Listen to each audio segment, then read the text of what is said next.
Yes, yes, I am. All right, good. Before we turn on the live. Mr. Chairman, my apologies. We are live streaming. Oh, okay. All right. Well, I wanted the committee to know that I am participating and fully engaged in the Chinese Communist chemical warfare experiment from Wuhan. I tested positive November 1st. They're doing nothing for me. Obviously, it was just to find out how many positive tests they had. I'm supposed to go to the 10th and retest, and they say it'll come up negative then. But my wife and I are both engaged in this experiment from Wuhan, and it's not a pleasure. I hope the Chinese are getting what they want out of it, because I'm sure not. Yeah, Representative McGuire. Yes, Mr. Chairman, did they implant the microchip in the back of your throat when they tested you also? Possibly they did. I think they might have implanted it clear up in my skull when they tested me. Yeah. I don't know what they all did when they pushed that thing up there, but they darn sure pushed it up higher than I knew I had in my sinuses there. So I'm really looking forward to doing that again. Yeah, Representative McGuire. Yeah, they're using the 5G, the new 5G network to monitor those microchips. So it's all part of a bigger thing. Senator Rothfuss can fill us in on more of that later on. Oh yeah, and I'm sure it's broadband and all that stuff. All that stuff he's been working on us on. Yeah.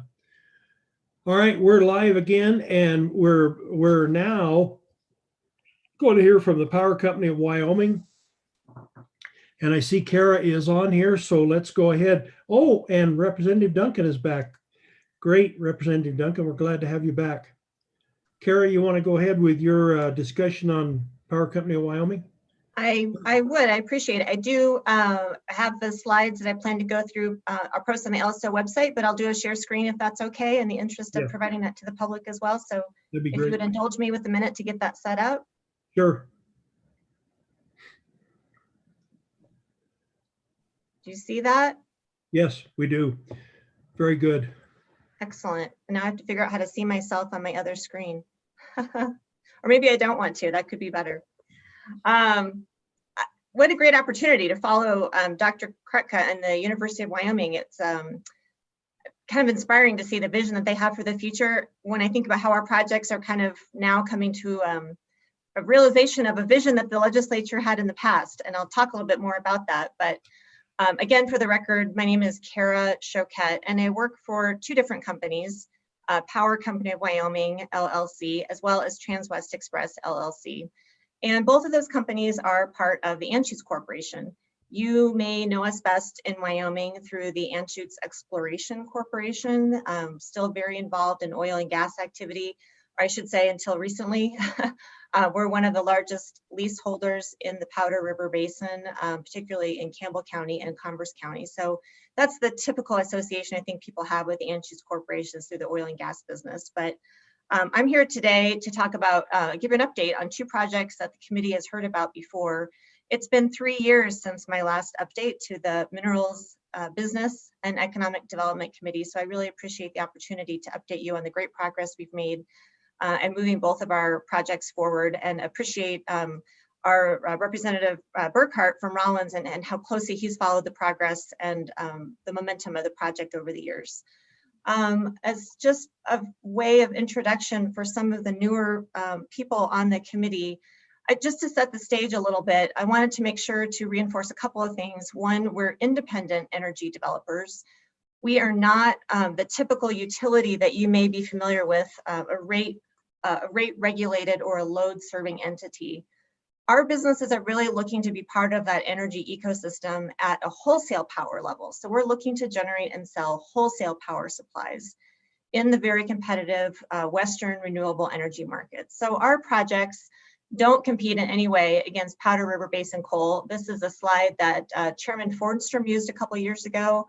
And I thought it was a great slide showing how the vast majority of Wyoming's Powder River Basin coal is shipped to eastern markets.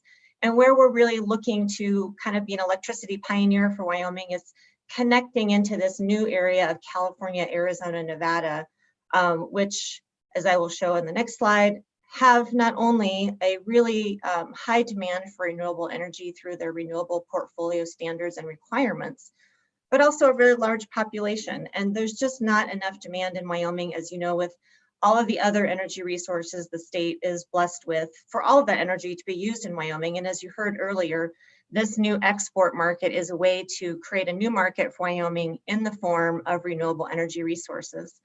I will note that, again, we talked a little bit earlier today about how the demand in California is not only for renewable energy, but also for zero carbon resources. So there is a segment of the market eligible in the future for zero carbon resources.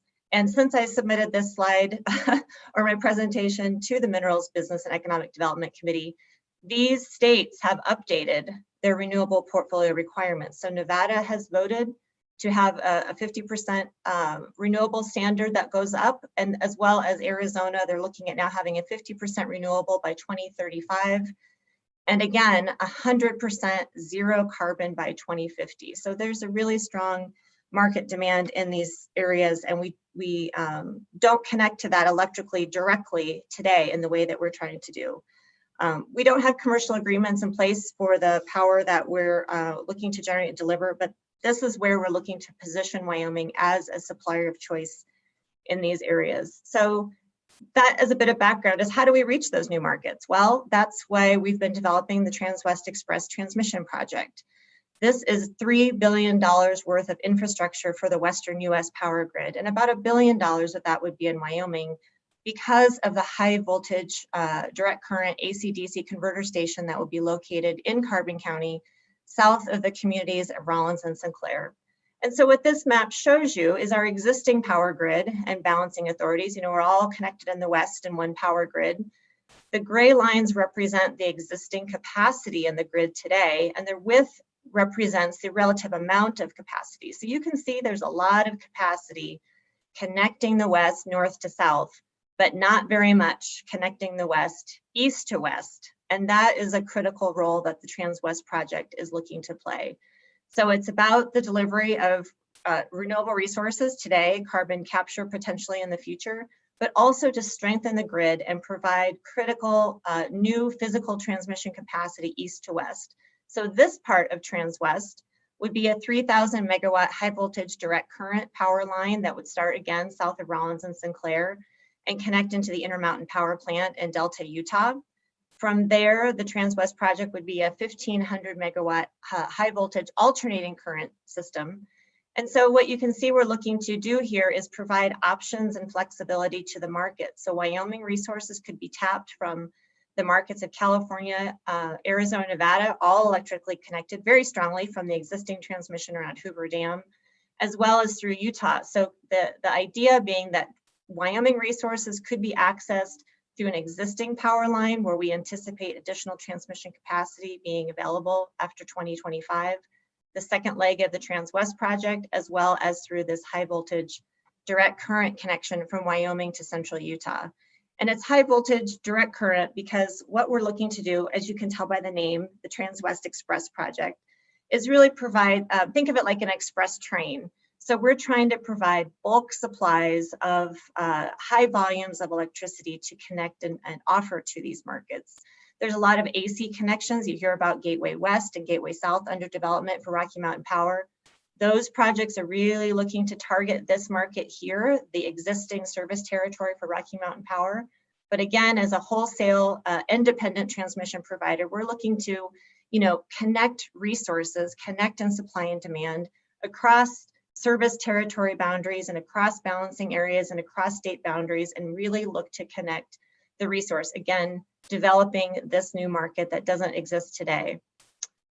This map, I believe I showed you all in 2017, but I have certainly better progress to share than we did back then.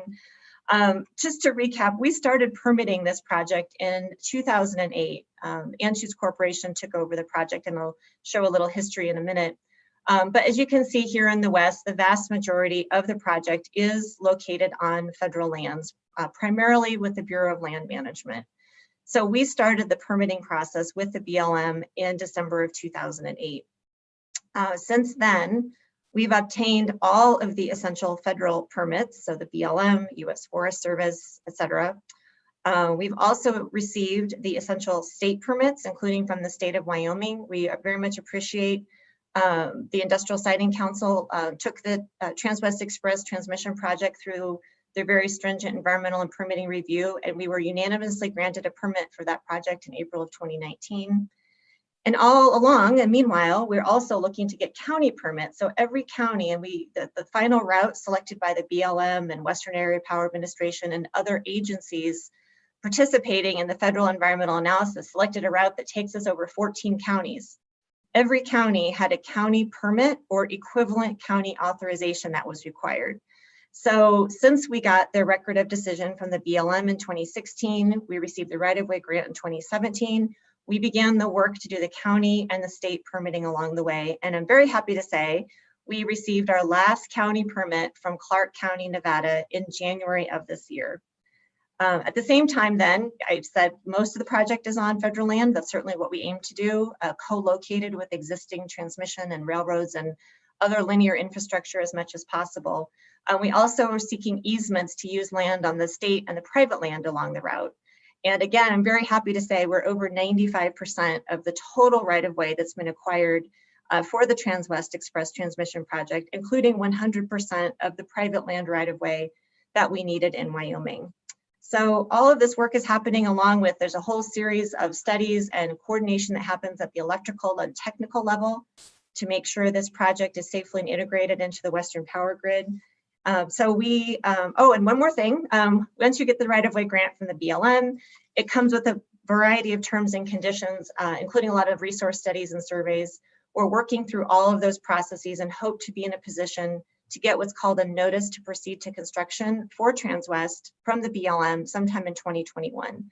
So we just updated the Industrial Siting Council that we anticipate being in a position to start construction on this critical transmission infrastructure sometime in the second quarter of 2022. So this would be the first, Wyoming's first independent and interregional electricity transmission project to be built since the Wyoming Infrastructure Authority, the predecessor to the Energy Authority, was created in 2004. What's going to drive the development of this transmission, however, is the resource. And so it's really important to understand that wind energy is what the market, we talked a lot about markets this morning, what the market in this part of the country demands today. And so this is the second project we're working on, the Chokecherry and Sierra Madre Wind Energy Project. This is a map that's also changed a little bit since I last had the opportunity to update you in 2017. The top part of the project here is called the Chokecherry Wind Development Area. The part here is called Sierra Madre. We divided the project east to west. The best wind resources are here on the western side of the project site. We got, again, the BLM environmental impact statement was from 2008 to 2012 for this project. The yellow squares are BLM land. So we're working cooperatively with the BLM as the private landowner. Our parent company is also in the ranching business, and this is a working cattle ranch, will remain a working cattle ranch. And we've gotten through all of what they call subsequent site-specific environmental analysis, and that took place essentially from the conclusion of the EIS in 2012 through the end of 2019. And again, I'm very happy to say that in February of this year, we received our final decision from the Bureau of Land Management for this project. So this is represents about a $5 billion non-mineral energy investment in Wyoming. We permitted this project to be up to 1,000 turbines. Over the many years of developing this project, turbine technology has really improved, dramatically improved, such that in phase 2 of the project, we anticipate needing only about 396 turbines to achieve the 1,500 megawatts of capacity. So there'd be 1,500 megawatts of nameplate capacity, generation capacity here, as well as 1,500 megawatts of generation capacity on the western side of the project. So we've been working through all that analysis. Also, and I'm trying to be brief. It's a really complicated project, but trying to be helpful for the newer members of the committee. We started construction on this project even without having the certainty of a customer and without having all of those final BLM permits in place. But we announced in April of 2016 that we intended to start construction. Again, it's a requirement of the Industrial Siting Division. And through 2019, we've completed construction on 84 miles of roads that are critical to the operations and maintenance of this project. We completed 82 turbine pads. So those are the cleared areas of land where the turbines themselves would be installed in the future. This year, we expect to complete up to 34 miles of road and another 64 wind turbine pads. And all of this construction activity, it's not noticeable, certainly from public access points. There's this ridge that follows the interstate south of Rollins and Sinclair. The vast majority of our project is screened from public view because of the topography south of Rollins. Someday, we hope, certainly there will be turbines here that will be observable from the interstate, but again, the vast majority of the project is internal to the Overland Trail Cattle Company Ranch. This red line, by the way, is an internal, what we call the haul road. So the idea is that we would have project traffic use exit 221 south of Sinclair, have an operations center built here south of Sinclair, again behind a dome there that helps screen the view of the project. And then our deliveries, our activity would all be behind that and off of county roads. And so this was, again, one of the many mitigation measures that evolved through the environmental analysis process to minimize the use of county roads and keep traffic internal to the project site as much as possible.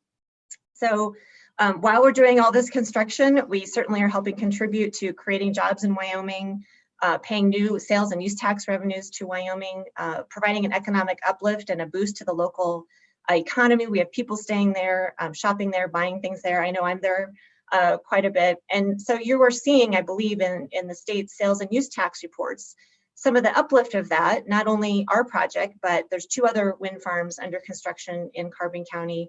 And you're seeing Carbon County with some really amazing year-over-year sales and use tax growth, and construction of this project is part of it. So, you know, I'm happy to answer questions about the project, but I also respect that you have a kind of limited time. I don't know if you want me to pause here and take any questions, Mr. Chairman. Yes, Kara, that'd be good.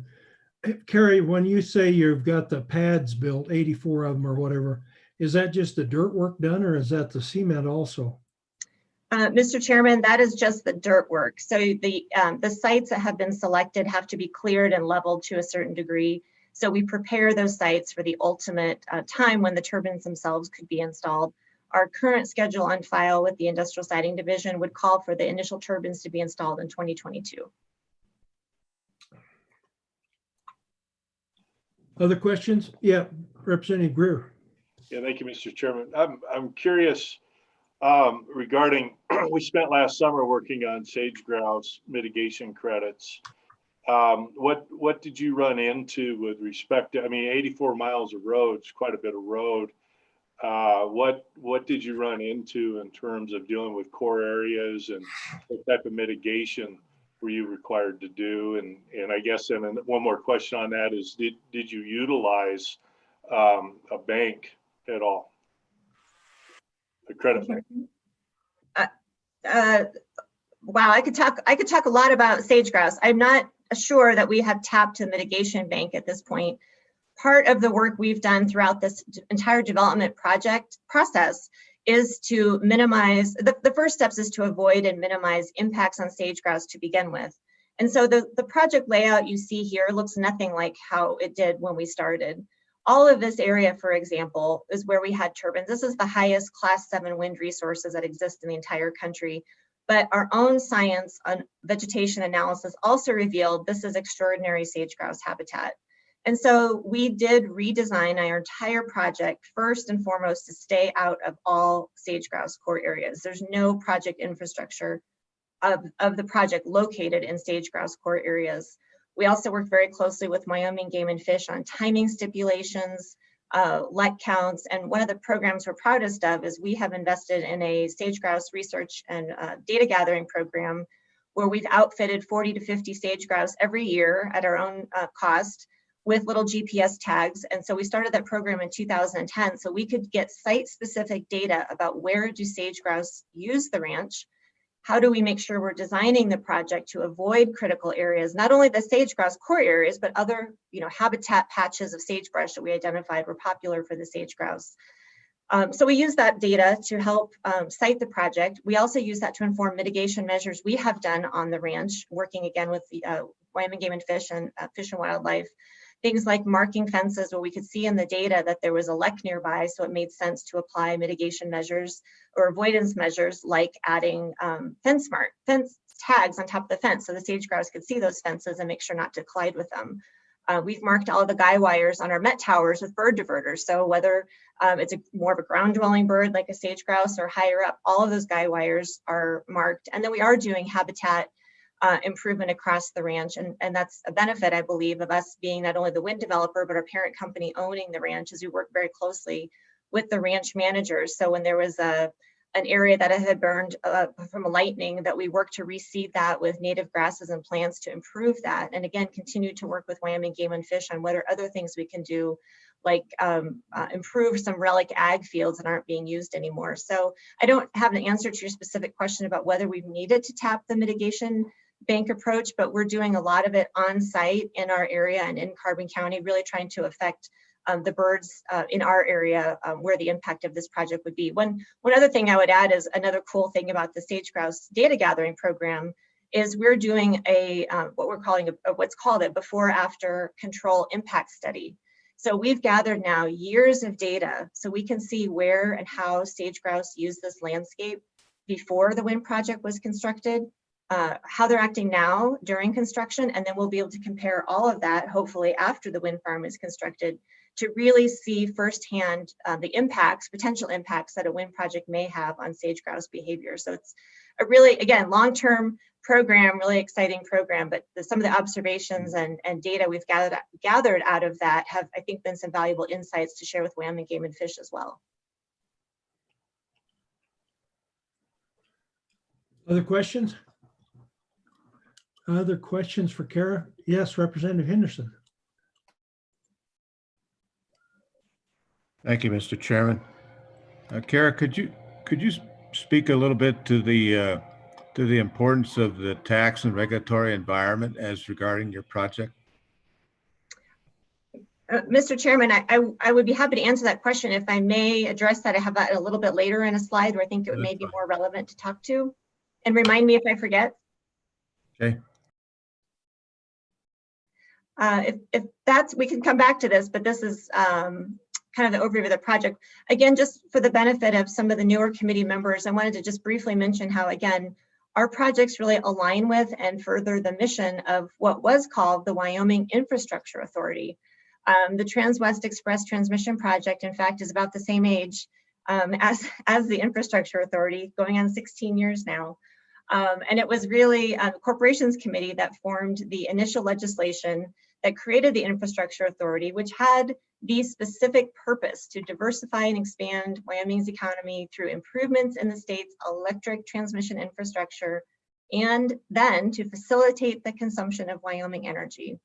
The Transwest project actually was an outgrowth of some regional transmission planning work that was done. The governor of Wyoming was part of that leadership effort. The Wyoming Infrastructure Authority was actually one of the initial project proponents. And then Transwest took it over in 2008, and we have continued advancing the project through the various and complex and costly federal permitting requirements along the way. That said, though, the Infrastructure Authority has always maintained and been helpful to advance the development of the Transwest Express Transmission Project. And this is just some of the work that the Infrastructure Authority had done over the years. They had commissioned some good third-party studies from the National Renewable Energy Lab, for example, that looked at the jobs and the benefits that could accrue to Wyoming if you developed an example set of 9,000 megawatts of Wyoming wind, 1,800 megawatts of natural gas, and export transmission to reach new markets. They also sponsored studies that looked at and helping to develop that new market in California, the benefits that Wyoming could provide to California in terms of, choose our resource, and here's why you should choose this resource in terms of grid reliability, cost competitiveness, diversity of the resource. The University of Wyoming, through the Wind Energy Research Center that Dr. Kretka mentioned, also has done some really innovative and pioneering work and looking at the technical compatibility of how Wyoming wind is could be a great partner for California in terms of having a diverse profile and really working well with California wind and solar. So all of that work has been helpful in helping develop and shape that market. And I'm very pleased to hear how that work has continued with the Energy Authority as well as with the University of Wyoming. And this is just another example of how even with the permit processes, the WIA was also great about being an active and involved participant in the environmental impact statement process, certainly through the Industrial Siting Council process, and really, again, noting how valuable and critical transmission is key to getting Wyoming resources to new markets. Again, remember, we're outside of those traditional service territory boundaries. We're not constrained by one area. This is about matching a great Wyoming resource with a market demand. So to get to your question, I think a little bit, Representative Henderson, and because the purpose of this committee, business and economic development, and we see through legislation that wind and transmission and energy sales bring business and economic development. Not only will our project create great construction jobs as it's being constructed, also long-term jobs. At one point, Carbon County Economic Development Analysis showed that Power Company of Wyoming and Transwest Express would be one of the largest private employers in all of Carbon County. We anticipate having somewhere between 130 and 150 full-time good technical jobs to operate and maintain these critical projects. And then of course there's the tax benefits, and the first big tranche is property taxes. Property taxes, we estimate, are about $406 million. Again, the vast majority of that goes to fund Wyoming schools, but also county government, the library, the fairgrounds, and whoever gets a portion of the mill levy certainly benefits from that in Carbon County. In 2009, the legislature removed what had been a sales and use tax exemption on all renewable energy equipment. So that added another $232.4 million in sales and use tax revenue. But again, most of that comes up front as a project is being constructed, because each multi-million-dollar turbine is paying sales and use taxes of up to 6%, depending on the county where it's installed. And so that's our estimate of what the project would pay generally over that initial construction period. And that's a great source of revenue for local governments. As again, I talked briefly about sales and use tax revenue is distributed in Wyoming to not only the general fund, but also to Carbon County and incorporated municipalities in the county. So this is a great new source of revenue for local governments. And then the third way wind farms are taxed after 2010, both the sales tax and the generation tax went into effect in 2012. And so that added another approximately $207 million in tax revenues. And that's split roughly 60-40 between the state general fund as well as all counties hosting wind projects today. As of right now, there's about 6 counties in Wyoming that have wind energy projects. And so they share every year based on percent of assessed valuation in the county, their portion of of generation tax revenue. And then of course, Transwest would pay its own share of property taxes and sales and use taxes as well. Again, the bulk of that would accrue to Carbon County because most of that investment is located in Carbon County. There's about 92 miles of the Transwest project in Wyoming, but that AC/DC substation, converter station located south of Sinclair would be a very, very large tax-paying piece of infrastructure. I guess trying to get at your question a little bit, I think Representative Henderson is just, this has changed a lot from when we started project development. When we started, the only taxes that we thought we'd pay in 2008 under the current law was the property taxes. That has more than doubled over time and has made a difference in project economics for sure. Does that address your question? Well, Mr. Chairman.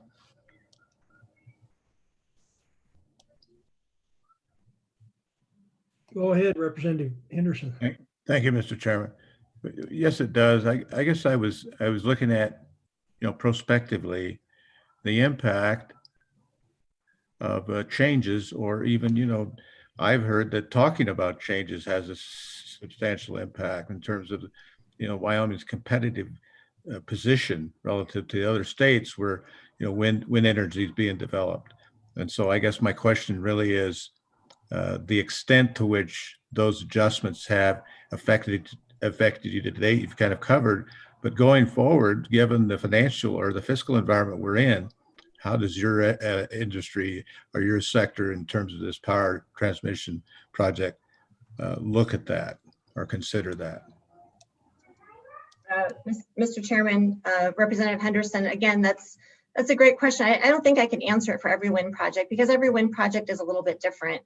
If you're a wind project owned by a rate regulated utility like Rocky Mountain Power and you see a rate increase on the generation that you own, essentially that cost gets put onto the ratepayers. So you as a user, if you're in the Rocky Mountain Power service territory, you are paying that cost. It's a cost that gets passed on to the customer. If you're a wholesale provider like us, or a provider like us that doesn't have a customer yet, we're working diligently to secure customer commercial arrangements. That really does go into the price of the product that we're trying to market and sell from Wyoming. And that also is complicated, as you pointed out, with the competition that exists in the West. I'll try to keep this brief, but essentially in the Western United States, there's a whole lot of options for renewable energy resources. There's geothermal, there's solar, there's wind. There's a lot more competition than there is, say, for other resources that may be isolated to a few geographical areas. So the competition we face is really wind and solar and geothermal in other states closer to the market with typically a more favorable tax structure. And the University of Wyoming has done some pretty extensive research on that. I'm happy to go into that if that's of value.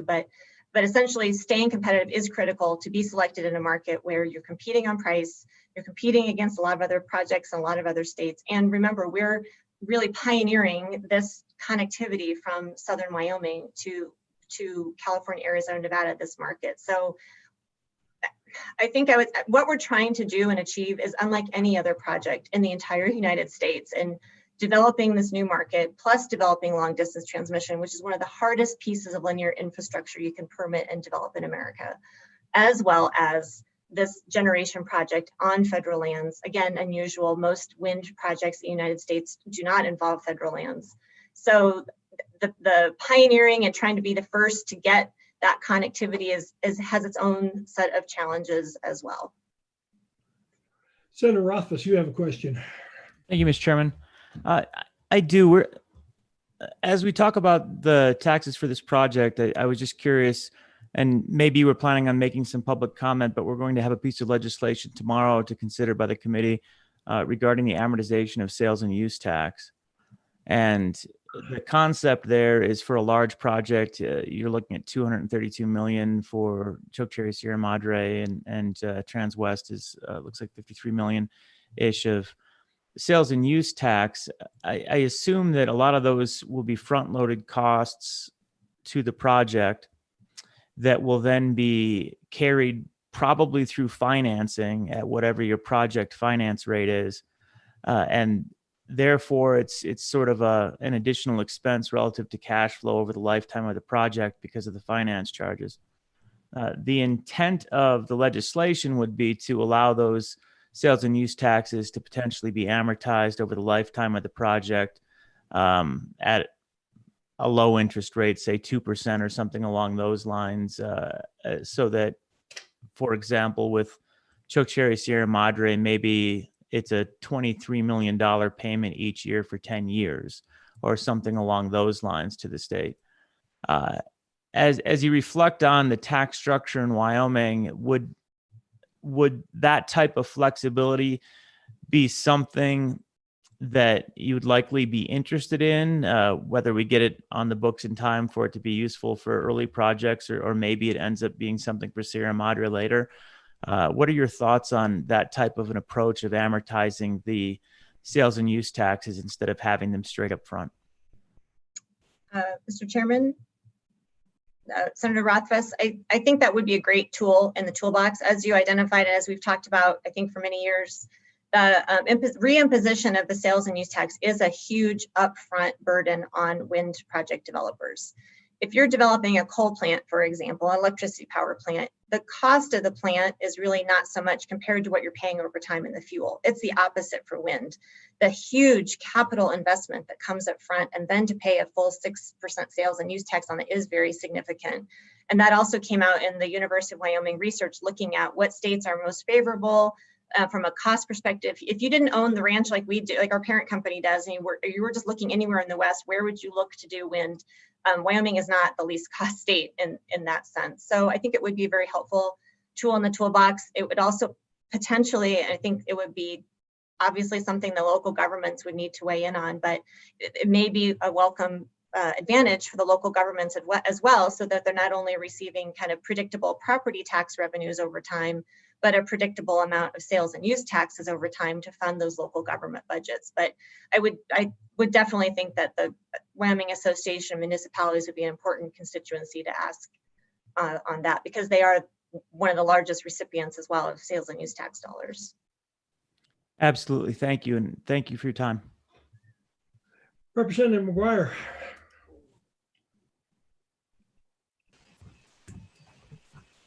Thank you, Mr. Chairman. My question would be with regard to the turbines that are located on federal land. How much does the federal government receive for those? And also, for example, on minerals that are extracted from federal land, the state receives, to make it simple, a 60-40 split back from the federal government. Does the state of Wyoming receive any of those revenues back for the turbines that are located on federal property? Thank you, Mr. Chairman. Mr. Chairman, Representative McGuire, that is an excellent question. And again, something we've addressed with the various committees over the years. There are separate and additional federal royalties and lease fees, just as there are separate state land lease fees that are additional sources of revenue to Wyoming from the state land's perspective, by the way. Right now, the royalties and fees we pay to the BLM go to the US Treasury. That benefits all Americans. However, there is legislation that has been pending in Congress that we have actively supported, and that the state of Wyoming, and I don't remember which year, it might have been the 2017 Revenue Committee, there was a joint resolution calling on Congress to make sure that at least 50% of the federal royalties collected on renewable energy projects on federal land goes back to the state and the counties. And so that's part of a broader package of legislation that there's a companion bill at both the Senate level and the House level. And we continue to advocate for that and to see that pass, because from a project like ours, that would deliver more revenue from those federal royalties directly back to Wyoming.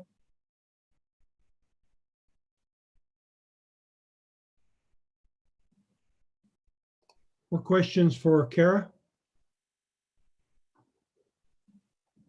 All right, well, I'll just keep on going here. A few more things.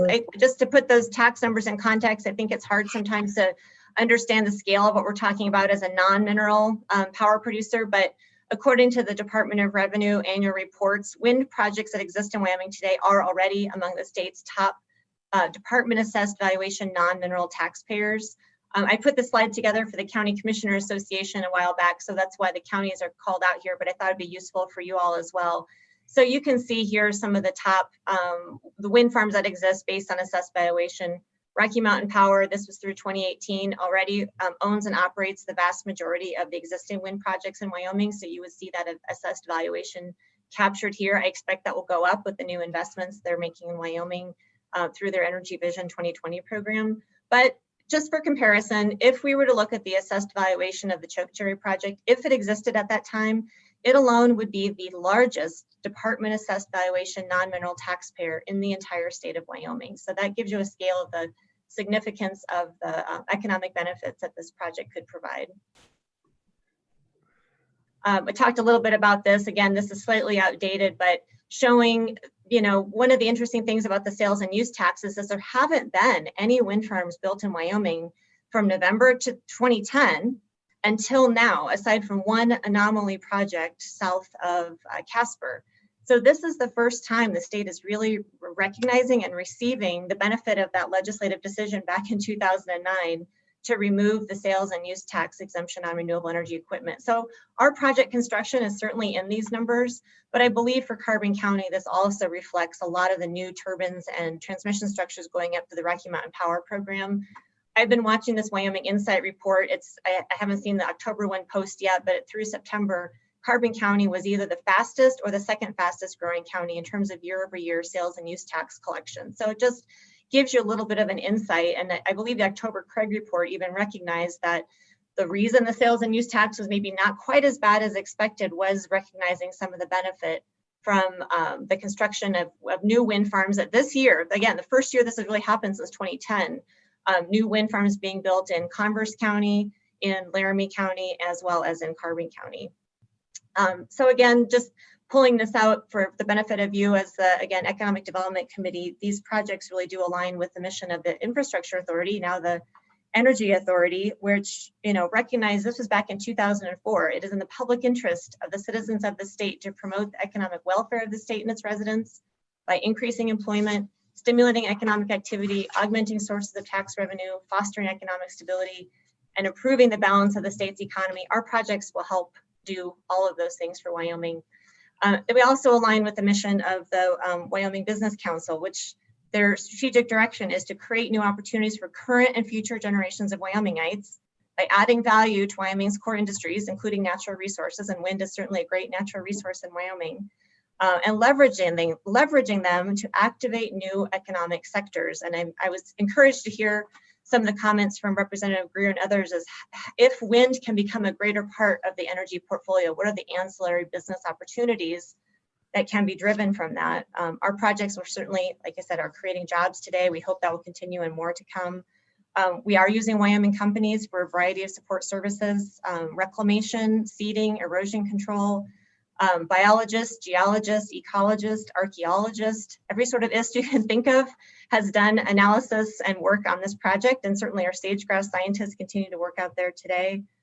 Equipment rentals from Wyoming companies. And if we can continue, like I said, that will certainly grow. And there is a large universe of Wyoming companies that are eager to work on projects, wind projects in Wyoming. We have seen it through our own website where we collect, we have a vendor interest form to collect data. 80% of the vendor interest forms we've gotten this year have come from oil and gas and mining companies of origin looking for opportunities to work on projects like ours. And if you look at the Wyoming Business Council, they have a wind energy service company directory, and there's 28 companies that have signed up from across Wyoming to show they're interested in working on or being part of wind and transmission projects, ranging from hotels and welders, engineers, cultural resource companies, oil field services companies, and those companies have signed up from Rollins, Mills, Casper, Gillette, Rock Springs, Wright, Cheyenne, Lyman, Sheridan, and others. So you may not have our project in your community, or you may not have any in your community, but there's definitely businesses and business opportunities that can be created across Wyoming from a big economic and positive investment like this happening in Wyoming. So there's that ripple effect, and we do try to hire Wyoming people and source products from Wyoming as much as possible. So that's kind of the summary of my project update. Lots of great permitting progress, momentum. We're working on solving that commercial piece of the puzzle. And again, Mr. Chairman, I'd be happy to take any additional questions. Any questions? Yes, Representative R. Thank you, Mr. Chairman. Carrie, you touched on this briefly, but I was just wondering if you could update us a little more on any progress you've made as far as power sales contracts go. Mr. Chairman, Representative Ayer, it is a great question, and I always answer by saying we are getting closer. Okay. There's a very large market opportunity. It's getting across the finish line, and that's the piece of the puzzle we're working to complete, certainly. Thank you.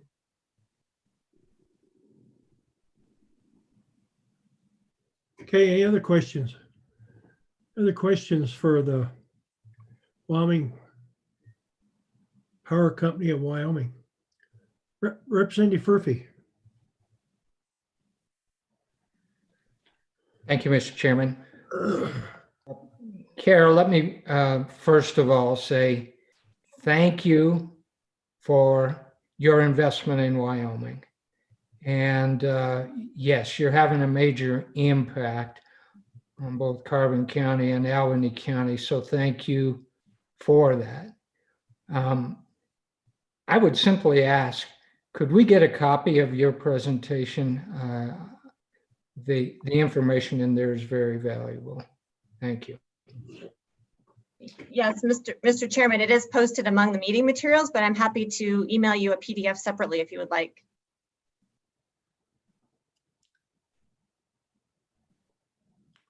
Other questions? Other questions? Other questions? Seeing none.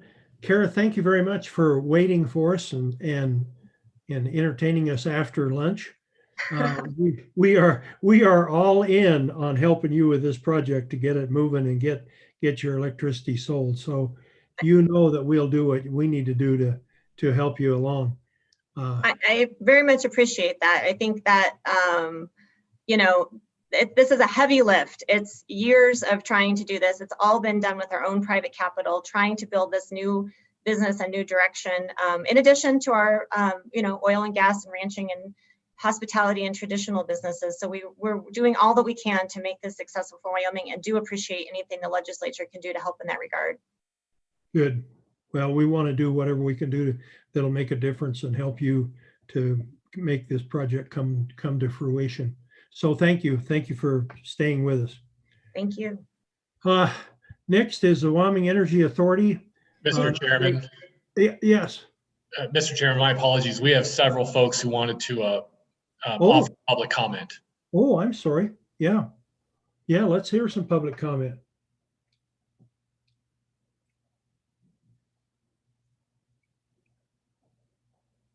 Who's first? Mr. Chairman, I have just admitted Interwest Energy Alliance, Nate from there, and Thomas Darren from American Wind Energy Association, and then I believe Mira from the City of Rollins. Okay, Nate, are you ready to go? Yes, Mr. Chairman, I am ready to go. All right, let's do it. All right.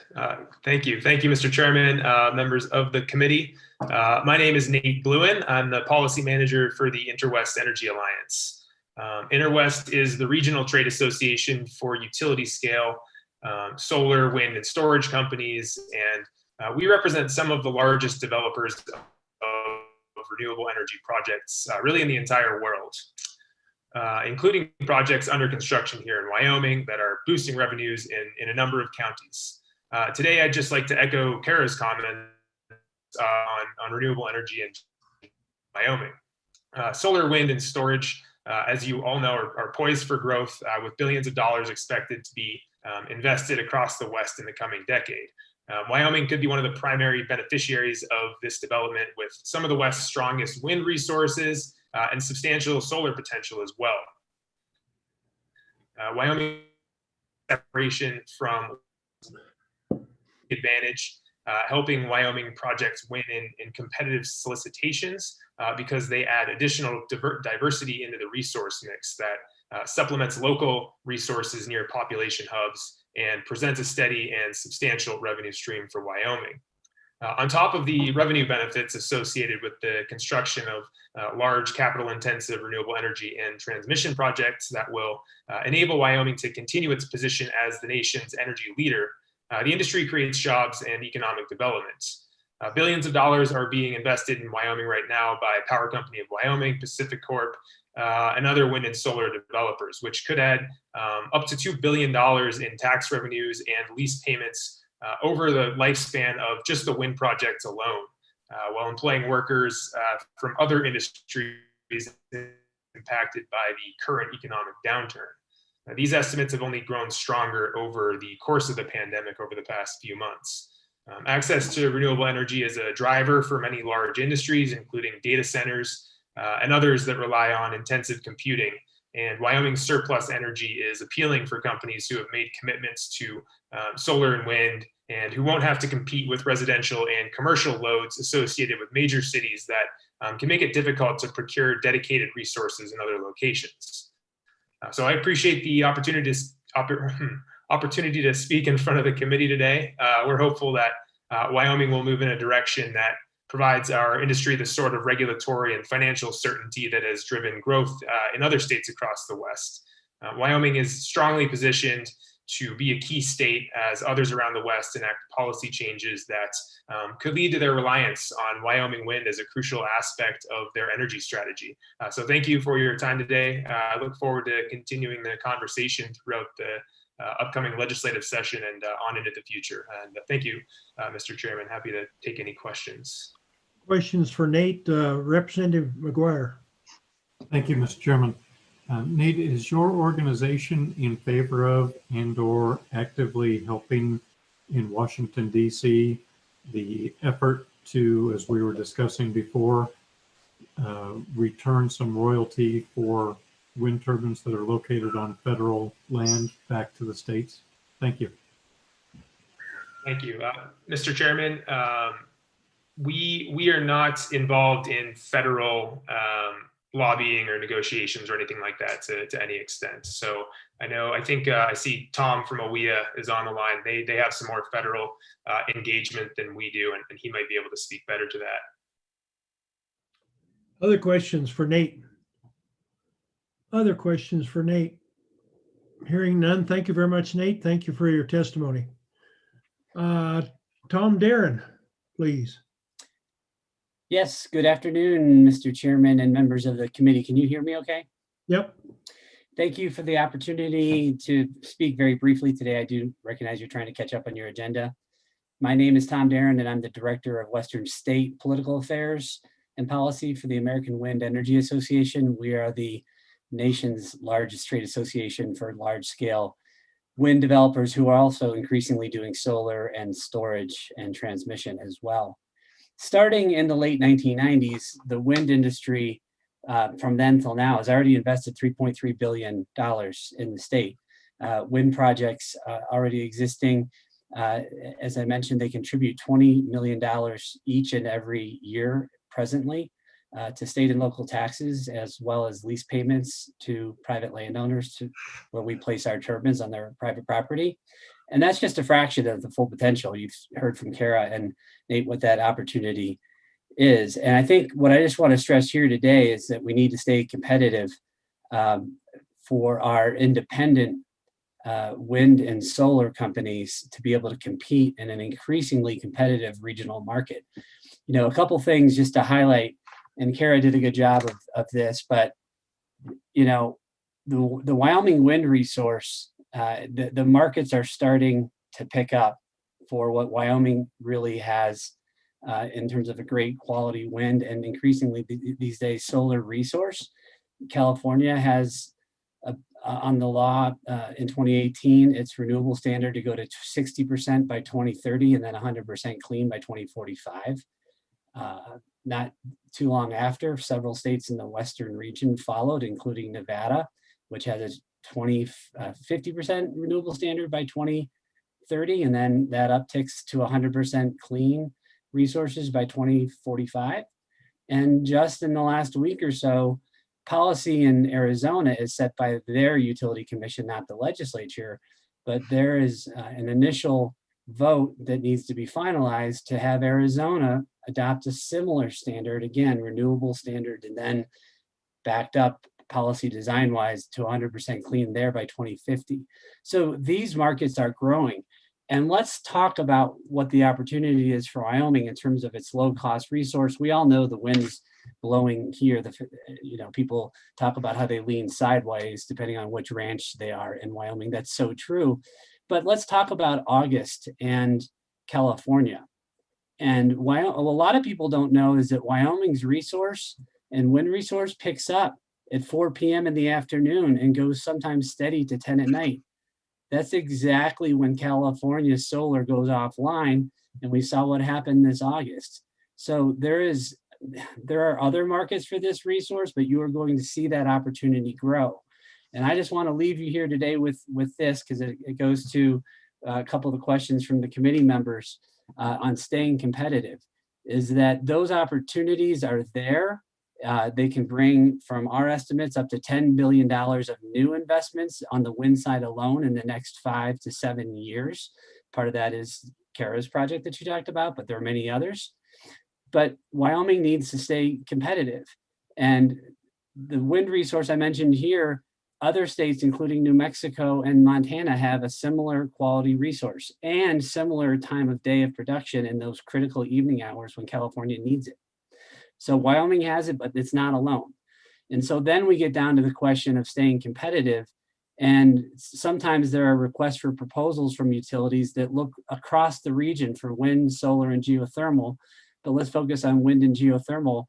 One of the recent ones I know of, 100 wind projects bid into it, and the average, the median cost for 100 projects was $17 or $18 a megawatt hour. So if you wanted to think like, okay, let's just add another dollar to the Wyoming tax profile, and you know, when half the projects in the example I gave are below $18 per megawatt hour at the wholesale price, you can really make Wyoming sort of uncompetitive compared to projects in other states. My companies want to stay here. They have investments here.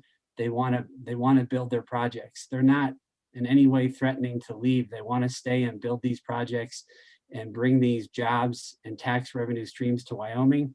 But to be able to do so, they need to win a power purchase agreement in a competitive process. And if they do not, I'm telling you here today, the projects will not get built. You will not get the financing you need unless you have an off-taker and a long-term contract with that off-taker. And so let's keep Wyoming competitive and keep wind and solar as part of Wyoming's all the above strategy. Thank you very much.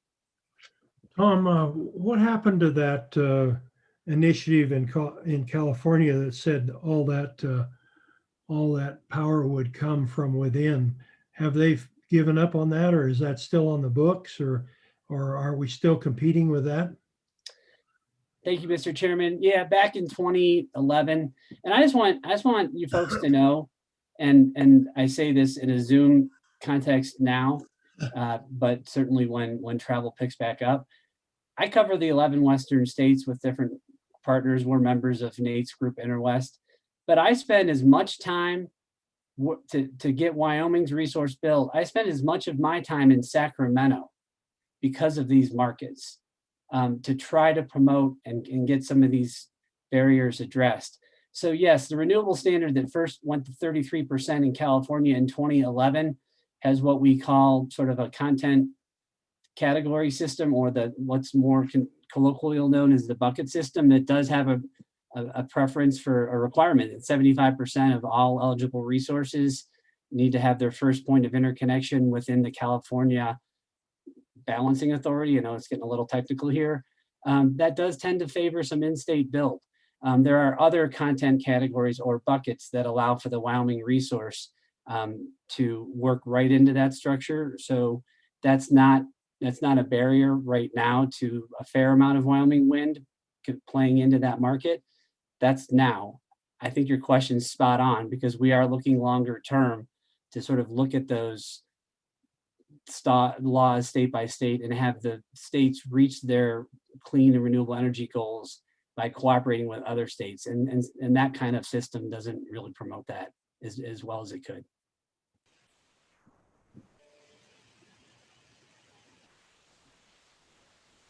Other questions?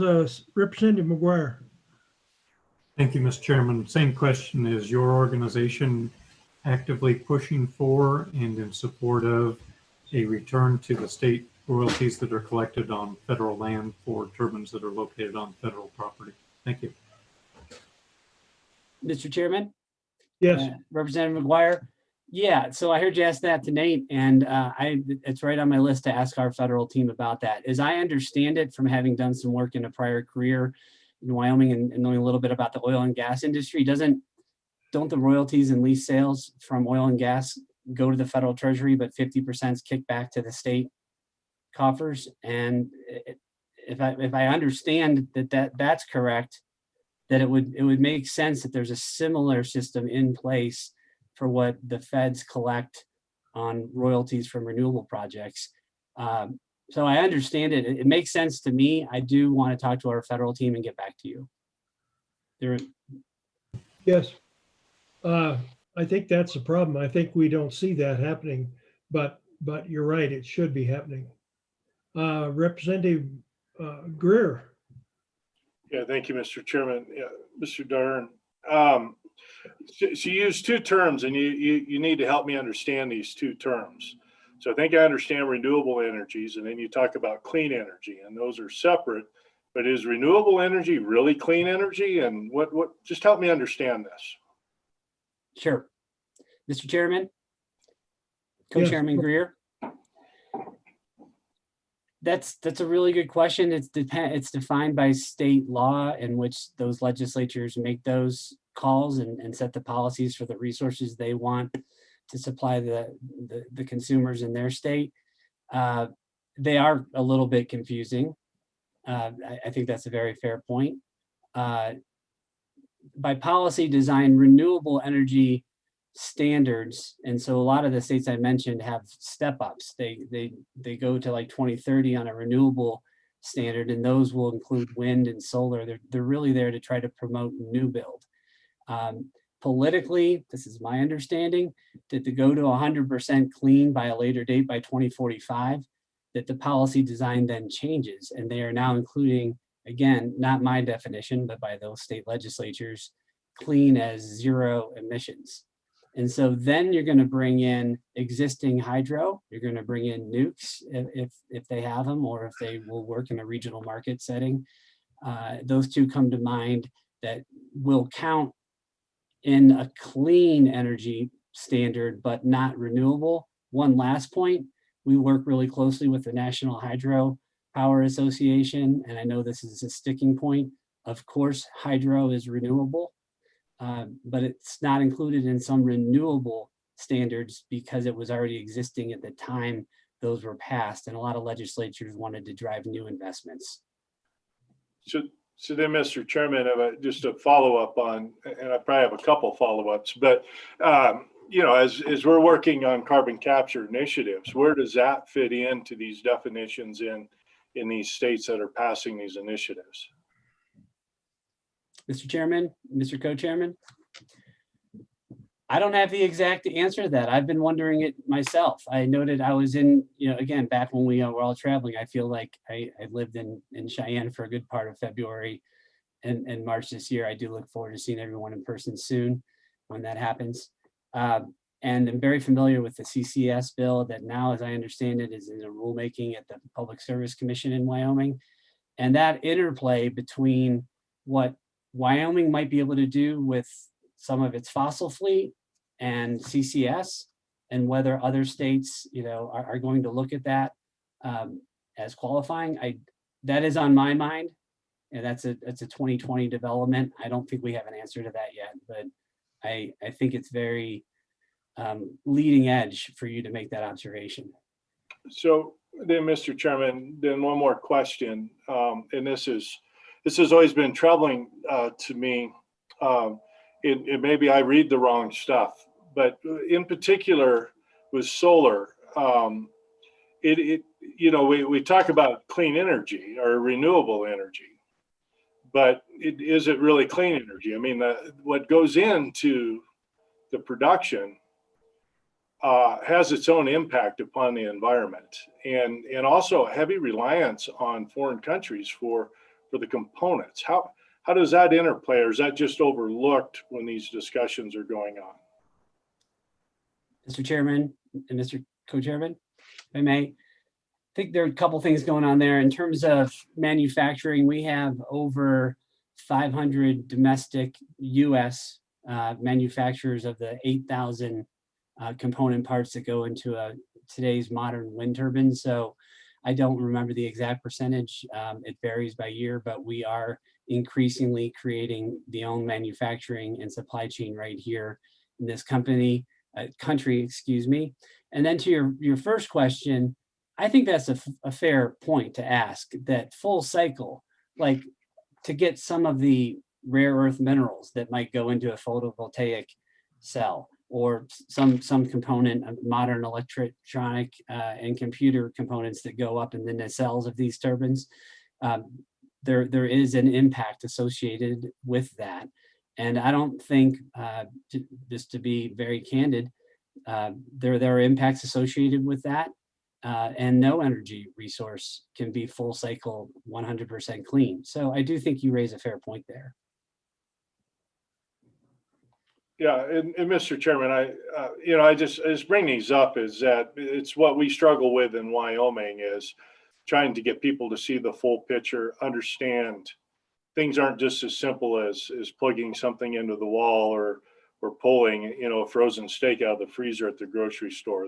There's much more involved in it, and I think we've done a poor job of expressing that or educating people along those lines. And I think it's important that organizations like yours explore that and have that conversation on both sides with folks. So, okay. Questions for Tom. Representative Furphy. Thank you, Mr. Chairman.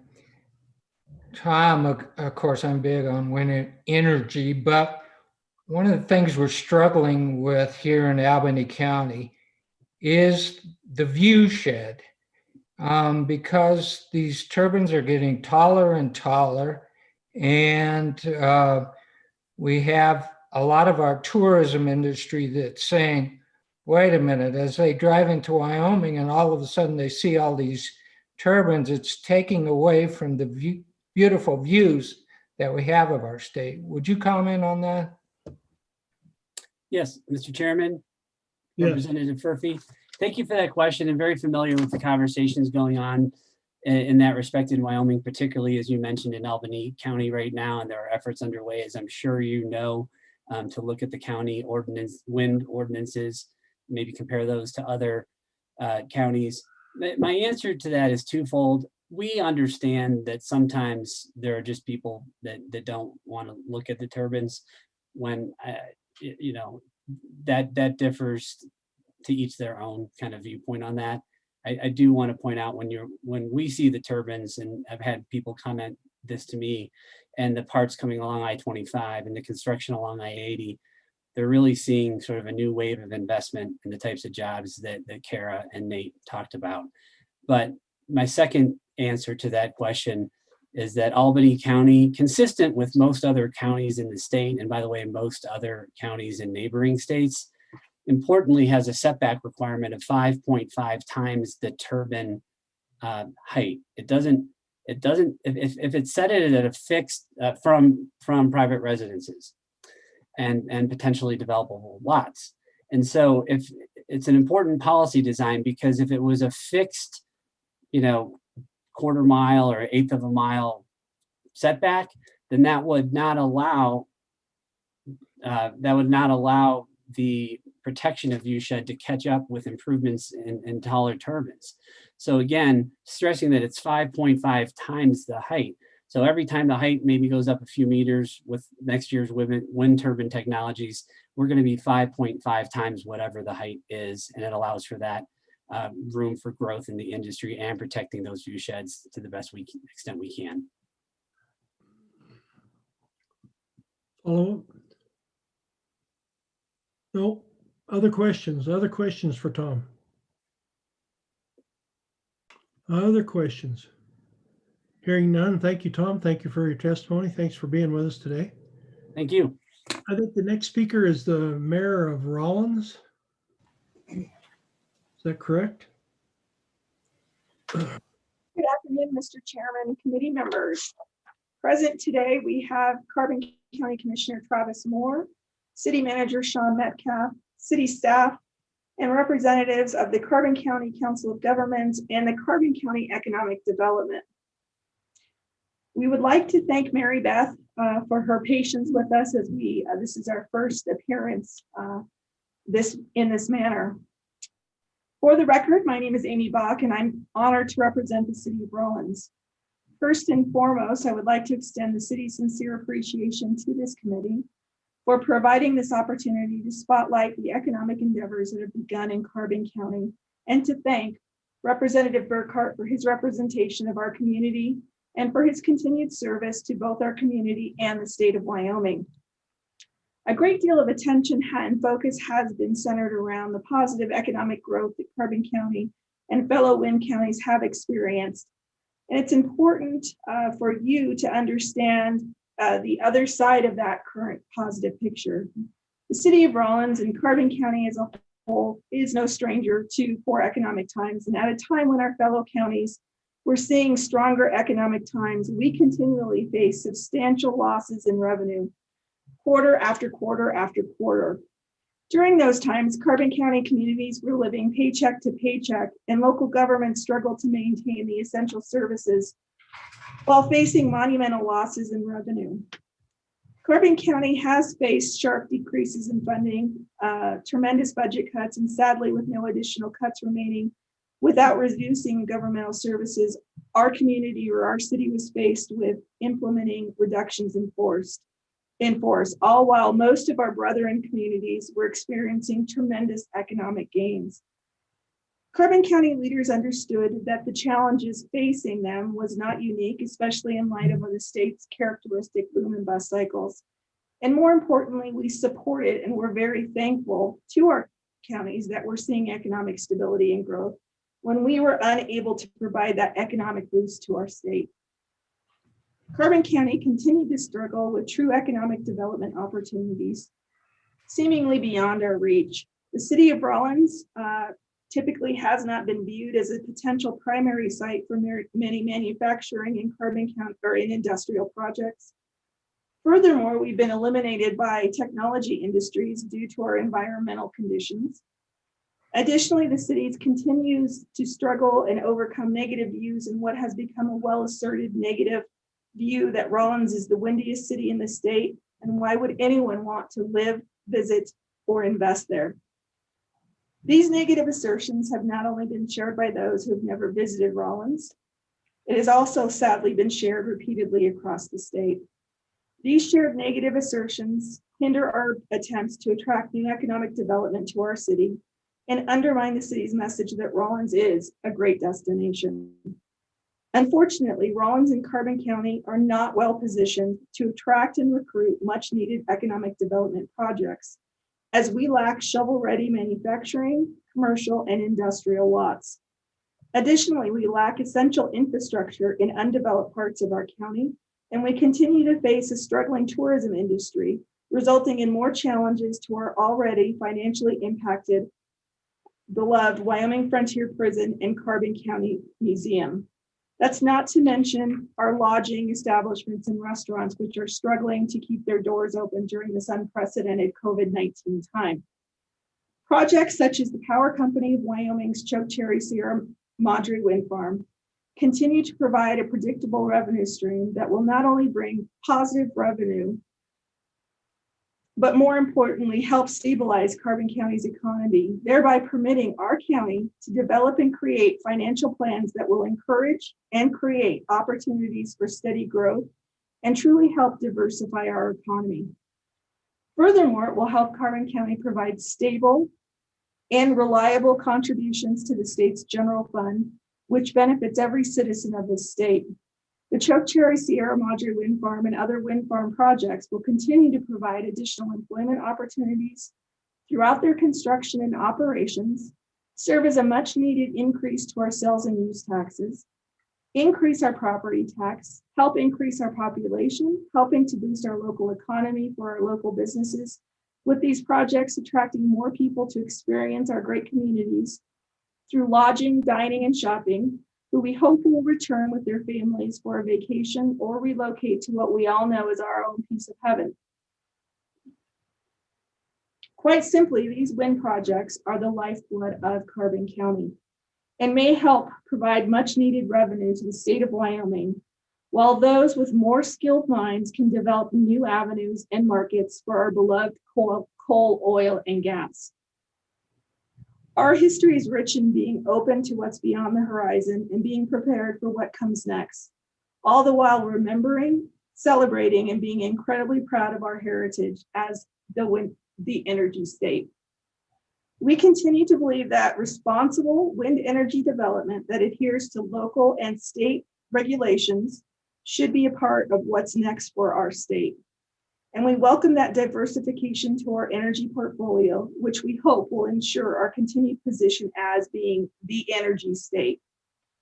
When the Wyoming State Legislature's Interim Committee are permitted to travel or resume their travel throughout our great state, we invite you to visit Rawlins for a future meeting of the Joint Minerals Business and Economic Development Committee and experience firsthand how the city of Rawlins is actively building its future with the help of these wind projects. Thank you again for providing this unique opportunity for local governments to share our strengths, weaknesses, challenges, and opportunities for growth with you. It's my personal belief that we all appreciate that in order for our great state to carry the tremendous financial burden we are facing, we must come together as a state, work collectively to move us toward a brighter future. Mr. Chairman, I would be happy to stand for questions at this time. Amy, are the other participants of your group there going to speak also? Would you like to speak, or are you satisfied with what I'm satisfied with? Mr. Chairman, the group present joins the city's statements, and for the sake of economy and efficiency, we would stand on my presentation. Okay. All right. Do you have any questions for City of Rawlins, Carbon County? Yes, Senator Rothfuss. Thank you, Mr. Chairman, and thanks for the participation and feedback on this. Obviously, Rawlins and Carbon County are an important part of our wind assets in the state of Wyoming, and we value your opinion and your outlook as you've been involved in this for quite a while. I was wondering if anyone from Rawlins or Carbon County was going to participate in the discussion regarding the same piece of legislation that I discussed a few moments ago about the amortization of sales and use taxes over time. So that's a discussion that we're looking at tomorrow morning at around 10:30. And if you don't have any thoughts at this time, or if you want to share thoughts at this time, that would be great. But I really do think that we should hear from our communities that are most affected for these large projects. And I think wind projects are kind of at the heart of a piece of legislation like that. So I'd invite feedback now if you have any, but if you'd rather provide that tomorrow during public comment, I think that would be even better to hear more extensively. Thank you, Mr. Chairman. And again, thank you for being here today, folks. Thank you. Mr. Chairman, Senator, this Rawlins recently retained a new finance director. She is present today, and she will be reviewing that particular piece of proposed legislation, and we will be prepared tomorrow to provide public comment for you. And thank you. Good, good. Other questions for the City of Rawlins and their associates? Hearing none. Thank you, Amy, for participating with us today, and thank you to your group for being here. We look forward to hearing from you tomorrow on that subject of Senator Rothfuss. Thank you. Any other public comment out there? Mr. Chairman, we don't have anyone for public, any other person to speak to this topic. Okay, all right. Thank you. Okay, then that would wrap up the Power Company of Wyoming, and we'll move on to Chairman. Yes, Senator Rothfuss. Thanks, Mr. Chairman. Before we move on to Energy Authority, I wanted to go back to some comments briefly that you made at the beginning of the session today, right after lunch, about your regrettable positive diagnosis of COVID. And I had a couple of things I wanted to share on that topic. The first is, I'm very sorry that has transpired. Vitamin D, vitamin C. I hope you're dropping both of those, like they're going out of business, and lots of fluids. Stay well on that. But some of the comments that you made jokingly about Wuhan and China and the fact that it was a communist conspiracy, I know were intended in jest, but I don't know that everybody interprets it that way. And I do know that there's a lot of real legitimate, or it's not legitimate, but it's earnest concerns out there that that narrative is true. And I just wanted to make sure that I took an opportunity to say that, that we value our relationship with our friends in China. We have a sister state, the Jiangxi province, where we spend time getting together with them, working on energy policy. As a matter of fact, at the beginning of the COVID crisis this year in May, we teamed up with our friends in Jiangxi, and they actually donated 100,000 surgical masks, a bunch of face masks, and little bunny suits and other things to help us through the crisis. So while I do understand that those comments were made in jest, I think as political leaders that people are listening to, when we make those jokes, unfortunately, people take them seriously and start thinking that this potentially is a conspiracy from Wuhan that is being guided by the communists, as opposed to just an unfortunate set of circumstances that we share in common as a tragedy and a crisis with our friends in China. So I just wanted to make sure that was apparent, that I certainly value all of my Chinese American colleagues, my Chinese colleagues, and our relationship with Jiangxi province and others in China, where as we're looking for economic development from this committee, we know that those partnerships will be vital for our successful future. So I just wanted to take a minute to weigh in on that, Mr. Chairman, and make sure we were clarifying that. Thank you for the time. Thank you. Thank you for clarifying that. Of course, there's good citizens in every country that work together and for the betterment of the world, no doubt about it. And we know a lot of them from China. I know I have a lot of personal friends from China, but that doesn't mean that things don't happen over there that shouldn't happen. And that breach from that particular entity should never have happened. So anyway, yes, I am doing everything I can. You forgot one other system they tell you to do is zinc. So yeah, I've been doing C and D for a long time, and now I've added zinc. And I'm just really disappointed there is no cure that a citizen is given. I noticed that if you're a national politician, you get some cure, but I've been after the local guys here to say, what happened to the medicines we all were going to take for this? And until you get checked into the hospital, which means you're almost dead, they're not going to give you any medicine. So yeah, we all know good people in Russia, China. We've had them in our homes. We've had them in rotary systems. Yep, there's good people everywhere that are doing good for the world, and then there's people that aren't doing so much good for the world. So I agree with you.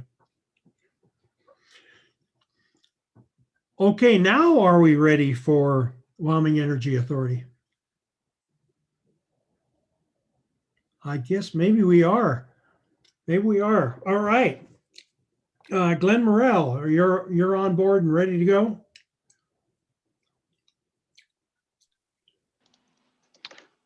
Mr. Chairman, I believe you're addressing me as slow to join the call there as we transferred from YouTube to Zoom.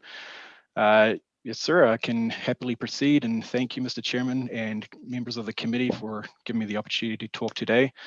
I always value the opportunity to speak about the program and energy in general. Just it's a passion for me, so I take every opportunity I can. But also like to extend an invitation to everybody on the call to reach out directly to me. We don't have to wait for a hearing. If anybody has questions or requests an update, I'm very, very happy to accommodate those requests at your convenience. So today, I know that we're quite behind schedule, so I was planning for about 15 minutes of presentation. I'll get through that as quickly as we can so we can move on. Today, I plan to give you a very quick update on the authority status and activities, what we've just accomplished in the last couple of months since the last time I was in front of the committee. Also dive in a little bit on an update onto the energy strategy work that we've been conducting, essentially outline what we have achieved so far and some of the findings so far of the analysis, and also introduce something we're calling the commercialization plan or strategy, which is essentially a framework for execution of the energy strategy itself. And I will share very quickly my screen.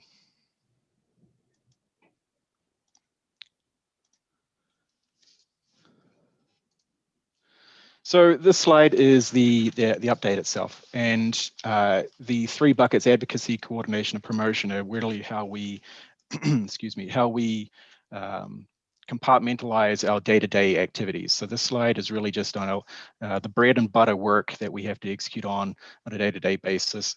In terms of advocacy, we've been busy. We had great pleasure working with members of the committee on tweaks to the bonding authority that the Energy Authority itself has. I believe we will cover that at the end of this presentation and the questions later on. We've been active with our participation with the Energy Policy Network, which Mr. Luthi referred to earlier this morning. And in addition, we have become a paying member of the Western States Tribal Nations collaborative effort to advance natural gas pipeline transmission to the West Coast. Dr. Krucker also mentioned the collaborative effort we've done performed public comment. Just today, earlier this morning, we submitted our 3rd public comment to CARB, the California Air Resources Board. So, and there's another one in the works actually. So those are very proactive advocacy efforts that we've been underway in the last couple of months. Coordination has been a massive part of what we do on a day-to-day basis, not only with the ex officio sort of somewhat official partners that we have within Wyoming, for example, the Business Council and the school and the Enhanced Oil Recovery Institute, but also non-ex officio members, but people organizations that are active within the energy space, for example, the Public Services Commission and the Geological Survey. We have established both formal and informal coordinated efforts with these groups in order to satisfy one of the key portions or components of the mandate of the authority itself, which is to act as the hub. Mr. Luthi referred to us as the gateway. I've sometimes gone to refer to the authority as the quarterback, and sometimes for all energy related activities. We have initiated and led what we refer to as an energy roundtable that involves an invitation to energy companies, technology companies, to come to Wyoming and to have a quick look at our challenges and offer their thoughts with respect to where our opportunities are. Those meetings have involved all of those organizations and within the parentheses above there, and it's been very, very productive and incredibly informative, and they have both validated and at times invalidated some of our assumptions about where Wyoming's opportunities might exist. We also have a bi-weekly sort of informal dial-in with various members of that group, which is sometimes it's only 15 minutes long, sometimes it goes for an hour and a half, where we simply go over whatever is topical to the energy sector at the time. It happens every 2 weeks, Friday morning. We have also initiated an ex officio monthly meeting, which occurs on the day preceding our board of directors meeting. That is more or less an effort to get all the ex officios on board before we go and give our monthly board of directors update. The WEA has adopted that gatekeeper role in terms of inquiry screening. We receive many expressions of interest from external parties who are looking for some level of support from the state, whether it's simply help with navigating various systems, or sometimes it's even really financial assistance. And we have established ourselves as the catcher of those inquiries, and we're developing an actual workflow for managing those inquiries in a constructive fashion. Through the State Energy Program and the Rural Development Program, we're also entering collaboration, or at least exploring collaboration with the U.S. Department of Agriculture to leverage some of their capabilities and deploy support into the rural settings of Wyoming. We have established a commercialization plan, at least the straw man of that, and I'll discuss that in a little bit more detail later on. We have initiated a comms and marketing coordination effort where the WEA is actively participating with the PR communications groups within other entities like the School of Energy Resources or the Institute, but also efforts ongoing in various counties, for example, Campbell County, and some of their communications efforts are being coordinated so that everything is coherent and the messaging is consistent. And finally, we've also just almost wrapped up efforts working with the School of Energy Resources with respect to allocation of the cost sharing funding that has been provided to the WEA. With respect to the promotion efforts, we've been focused mostly on the establishment of a pervasive communications infrastructure. So the establishment of real systems and tools that we will then leverage heavily in the future. The website is a key component of that, and I'm happy to say that it was launched just yesterday. You can visit that website. It's wyoenergy.org, and it looks great. It has a great deal of functionality built into it already. We're looking forward to being able to expand on what is accessible through that website as we move on. We've also just recorded our second podcast. We have a tremendous community presence. The deputy director and myself have been working the circuit quite actively the last couple of months. In fact, just yesterday, I was on the Wyoming Taxpayer Association panel, and various other little aspects of outreach and promotion.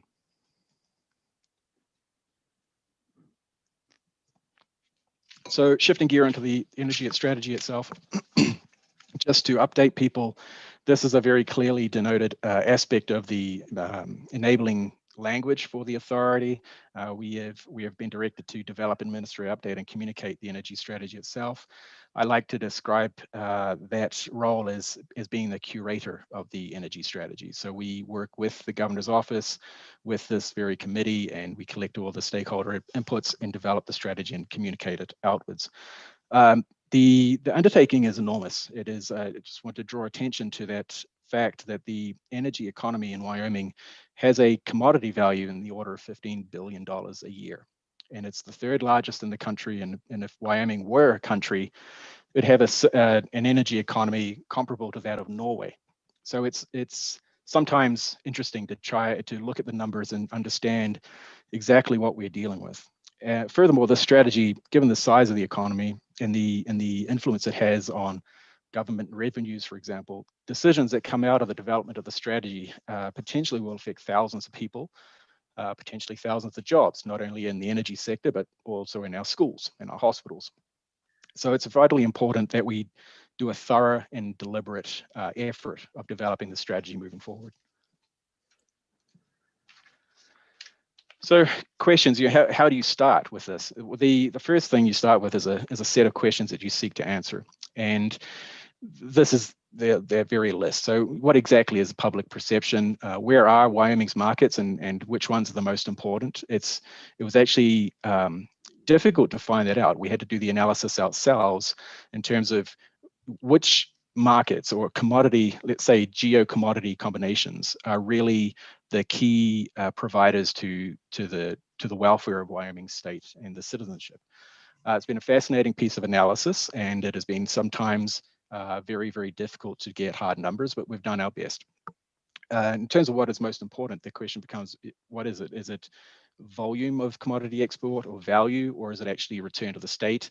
Those questions are all, or rather the answers are all different compared to, depending on which commodity you're considering and which spatial position you're looking at. Then you have to look at, okay, so once you've identified those markets, what's happening in them? How are they evolving? What macro trends are coming out of them or influencing them? And then the question follow on to that is then, all right, so what do we do to preserve them? How do we preserve or sustain or even enhance those trends to the benefit of Wyoming? And that leads on to what solutions are available. Are they technology solutions? Are they infrastructure solutions, policy, and so on and so on. And the last one we have to consider is what are other states are doing? Not only in terms of are there best practices we should adopt, but perhaps with more emphasis on how are we competing for capital? That is perhaps the biggest question in terms of why we need to look very closely at what our neighboring states are up to. So it's a very, very challenging list of questions. Even if you're looking at one sector, for example, the gas sector, this would be a big job. If you have to answer all these questions for coal, oil, gas, thermal, renewable, uranium, carbon, hydrogen, then the problem space kind of explodes on you and it becomes a monumental effort. So it's really also almost too complex and too large to be done analytically. If we sat down and decided to model forward curves for gas demand out of Nevada, as an example, we would be here for years just trying to understand and quantify the markets. So we're not going to do that. We don't have time. So we've adopted an expert-driven approach where we simply talk to the stakeholders who know those questions because they work in it every day. We have spoken to gas marketing companies, we've spoken to oil operators, we've spoken to energy technology companies, and the list goes on, because that is a far more efficient way for us to get our hands around this very, very large challenge. So far, the progress is being made, and I'll lead on to that. Sir, yes, sir. Glenn, we have a question. Just a minute. Senator Rothfuss. Thank you, Mr. Chairman. And do you want to take questions as we go through, Mr. Chairman, or do you want me to wait? I'm happy to either way. I think we ought to ask them as they come up. Okay, thank you. All right with you, Glenn? Mr. Chairman, that's fine. Yes. Yeah, okay. Thank you, Mr. Chairman. Mr. Morrell, I understand that this is a kind of a more straightforward approach, and with limited resources, it makes a lot of sense. And obviously, we want to engage the prime movers that currently exist in the Wyoming energy space. But one concern I have with this approach, and it's a similar approach to I think what we did the last time we developed an energy strategy, is it does tend to emphasize more of the same, because we already have stakeholders that are here that are in this certain place, and they will tend then to look at the vision of the future that includes them most strongly. As opposed to the concept of kind of innovative expansion and diversification of some of these energy sectors and things that aren't currently going on in the States. And so I'm curious how we kind of get the best of both worlds. I've had a lot of conversations about thorium nuclear technology, for example, and Representative Burkhart has been involved in some of those conversations. And we've, that there is interest in geothermal, although there's not a lot of that being done. We barely have scratched the surface on solar potential. Nobody's doing anything with battery. So there's a lot of really interesting concepts that we know could be developed and make Wyoming an even bigger player than we already are, recognizing that we're a tremendous player as it is. How do we make sure that we're hearing those voices where they don't have a presence yet in the state? Yeah, Mr. Chairman, Senator, that's a great question, and I'm very well aware of that point. And that is a very central part of the effort that we call the Energy Roundtable. So some of the companies we've spoken to, General Electric, the Eight Rivers, and Technip Energies. So Technip and GE are not active in Wyoming, but they have very, very progressive global viewpoints on the energy transition. So to that point, and I totally agree with you, if we just ask the same people the same questions, they're going to give us the same answers. So that is a big part of the reasoning about getting those energy companies who are actively trying to make a buck in the energy transition to come in, ask them very kindly to spend some time looking at the Wyoming challenge, and then giving us suggestions with respect to where those opportunities might lie. And while there have not been any grand epiphanies come out of those conversations, there have certainly been some head-scratching moments. And in terms of, particularly around the sequencing, I think is, for me, the most interesting aspect, where we were expecting a certain stepwise development of various technologies, and in places those were quite surprisingly reversed. And I will happily discuss and follow up with you offline about those. They're fascinating conversations. Thank you, Mr. Chairman. Thank you, Mr. Morrell. And I would appreciate that opportunity to follow up to discuss those circumstances. Thank you. Mr. Chairman is offline. Mr. Co-Chairman, would you perhaps give me permission to proceed? I'll give you permission to proceed. Thank you, Senator. So I have to reset my brain here. So the point of this question, the point of this effort in terms of taking this approach, is that we have to get our hands around the overall problem, which is vast, right? To Senator's point, it is a very big issue. And we're making progress. Like I said, no great epiphanies yet, and honestly, none expected, because organizations like the school, the institute, the Geological Survey, Business Council have been working in this space for decades. So there's not going to be really grand surprises come out, but themes are certainly being developed. And I'll spend some time on this as we work through this presentation to outline some of those. So in terms of activities to answer those questions, I won't spend a lot of time on this, but it sort of answers in some places the questions that the senator asked. We've done a deep amount of market analysis. It's still draft. I need some help yet to sharpen my pencil on some of the numbers that we've come up with, but it looks sound from what I've understand from my engagement with various stakeholders. And we're going to work on a survey compilation. We've done a lot of stakeholder engagement, the Energy Roundtable I mentioned, neighbor state benchmarking, and I want to spend a little bit of time on here on the consultant. It's a very large problem, right, that we're trying to get our hands around, and we have very limited resources at the authority. There are 5 people here, and 2.5 of those people are doing accounting, administering the state energy program, managing the ITC. So there's literally 2.5 people who, outside of our day-to-day activities, spend some time on this energy strategy. So in order to address the manpower issue and the skill set issue, we are commissioning a consultant, and the consultant is perhaps a bad word. We should perhaps call them a contractor. These people are being brought in to provide manpower and skill sets that we don't have in the authority so that we can actually execute on this job correctly. All right, so the job of developing the energy strategy is our job. It's the authority's job. It's my job to develop the energy strategy. The consultant is simply a facilitator of the process and a provider of manpower. And I want to make people to understand that, because I know there's been a little bit of not misreporting in the media, but perhaps a little bit of mistaken interpretation of what that consultant is being hired to do. I'll repeat it. They are not developing the energy strategy. That's my job. They are being hired to provide manpower and skill sets that we don't have so that we do the job correctly. In terms of administration, excuse me, there's just a matter of, if just getting processes and systems and mechanisms built. That's underway and ongoing. We have the commercialization strategy, the bonding authority tweak that's underway, and the ITC and the SCP go from strength to strength on a day-to-day basis.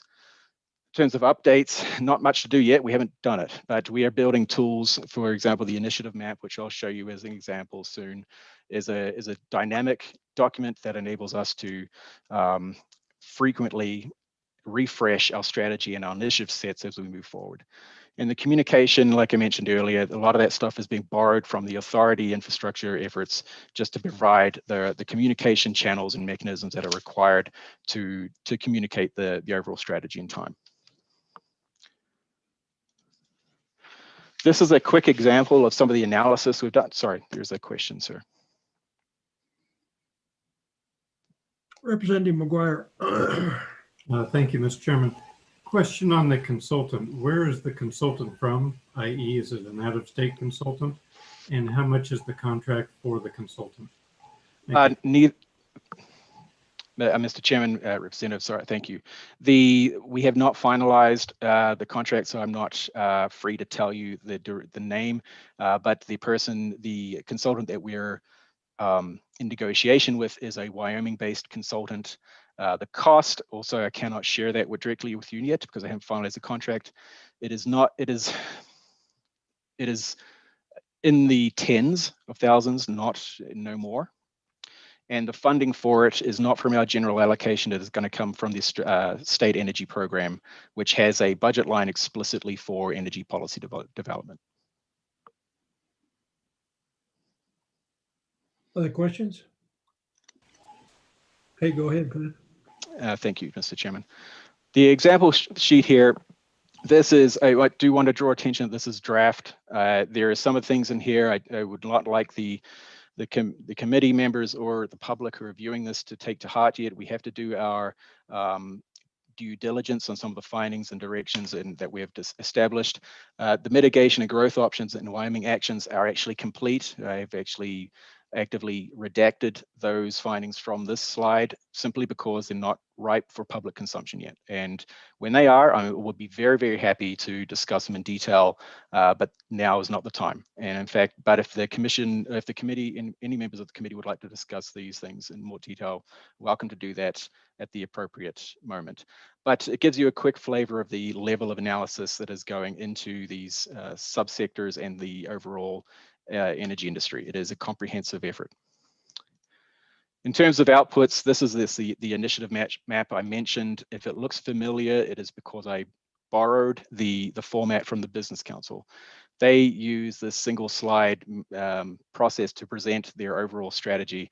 I think it's very efficient. It's very dynamic. It can be updated on the fly, and it gives very, very clear direction to what they're trying to achieve on not only a day-to-day basis, but at longer timescales as well. So again, draft, but this is some of the output that we're developing in time. So I'm going to spend a little bit of time talking about what we've discovered and some of the initial thematic directions that we might explore and some of those initiatives. This slide, this is my vision, and this is what you get when you ask a geologist to be a graphic artist for an afternoon. It's not very well made, but it does tell a story, I think. One thing that we are faced with today is an industry that is dominated by very linear value chain industries. Extract, transport, consume. Doesn't matter what you're playing in, oil, gas, coal, extract, transport, consume. We need to move beyond that, and there are methods and processes we need to follow to become far more integrated energy sector. So some of the things that have come out of the analysis to date, we need to not only continue with CCUS, we need to double down on it. We have pursued CCUS for many years now, but primarily as a mitigation technology for coal-fired power stations. We need to think broader than that. CCUS is an enabler of decarbonized products, and we need to focus on using CCUS as a developer of products rather than a technology which is an end unto itself. So for example, CCUS is a key enabler of blue hydrogen. I was delighted to see Dr. Krutka bring up hydrogen earlier today. Senator Rothfuss also discussed it in passing. I am bought into hydrogen. I think it's something we need to focus on. But we need to focus, in order to do that, we need to get CCUS beyond the technology development phase into a commercialization phase or a component of a product. And to do that, and to that end, we're exploring ways to overcome that commercial hurdle. For example, we're already in early discussions about whether the state can go ahead and pre-permit in some way Class 6 wells in strategic locations throughout the state. So that essentially removes a hurdle for a utility company, for example, who looks at the complexity of a CCUS problem and consider that overwhelming. By removing a piece of that complexity, it just makes it a little bit easier for them. Hydrogen in general, yeah, like I said, we absolutely need to spend some time trying to understand the role of hydrogen in the Wyoming industry. I'm a little bit of a skeptic regarding the hydrogen economy. I think that's a little bit, I don't think I'll be on this planet when that becomes a reality. However, I do believe strongly that hydrogen will play a role within a very diversified energy mix and a very real role in Wyoming's future. It's a massive value-added opportunity for natural gas industry, but also for the renewables industry, and also potentially for the coal industry. And the potential is such that we need to spend some time understanding the economics, the techno-economics of an established hydrogen subsector within the Wyoming industry. And so I fully support SCR's efforts to stand up that program, and I'm looking forward to working with Dr. Krutka to explore that more. Integrated systems is the third theme that we keep coming up with all those conversations with those external technology companies. I've mentioned it before, the linear value chain. We have to move beyond that. For example, using natural gas as an example again, natural gas coupled with CCUS to pull the CO2 off it, coupled with renewable power to provide the thermal energy and the steam methane reforming process to upgrade it to hydrogen, perhaps further upgrading of the hydrogen to ammonia, You can ship that stuff to the west as a fuel source via rail car, perhaps even further upgrading from the ammonia to urea and ship that stuff to the east as an agricultural feedstock. They're moving beyond that simple value chain is critical, and it's going to be a very interesting part of our future to work on that. In terms of actual initiatives, many of these companies that we're talking to, the big externals, are very active in this space. They are very easily recognize the kind of a serendipitous alignment of the stars in Wyoming in terms of these resources, and they're very interested in pursuing further work here. The last one is value-added extractives, another point that Dr. Krutka touched on. We talked also earlier about rare earth elements, and Dr. Krutka, I believe, mentioned that there is programs ongoing in terms of the extraction of these minerals or these elements from our existing resources. But we need to get a little bit beyond that, in my opinion. We should not be focused purely on continuing our purely extractive industry. We need to find ways to not only extract those elements, but then upgrade them into the various electronic components that add so much more value and more return to the state. The same goes for advanced coal manufacturing technologies. Aside from simply working on how do you develop high grade, high quality activated carbon as a feedstock, how do we go further than that and have graphene manufacturers or something that is further advanced down the value chain is where we need to go. There are very interesting projects under consideration in Lincoln County, for example, who are looking at that very problem. And while they have challenges, I'm sure that kind of thinking is going to become prevalent, and it's something we need to promote further for the development of the Wyoming economy. Excuse me. So last slide, commercialization strategy. Like I mentioned earlier, one can consider this a set of processes, workflows, tools for execution of the energy strategy itself. Building an energy strategy is great, but you're not going to get anywhere if you don't have a framework for pursuit of it. And this is what we believe is an establishment of systems to enable the state to pursue this strategy actively.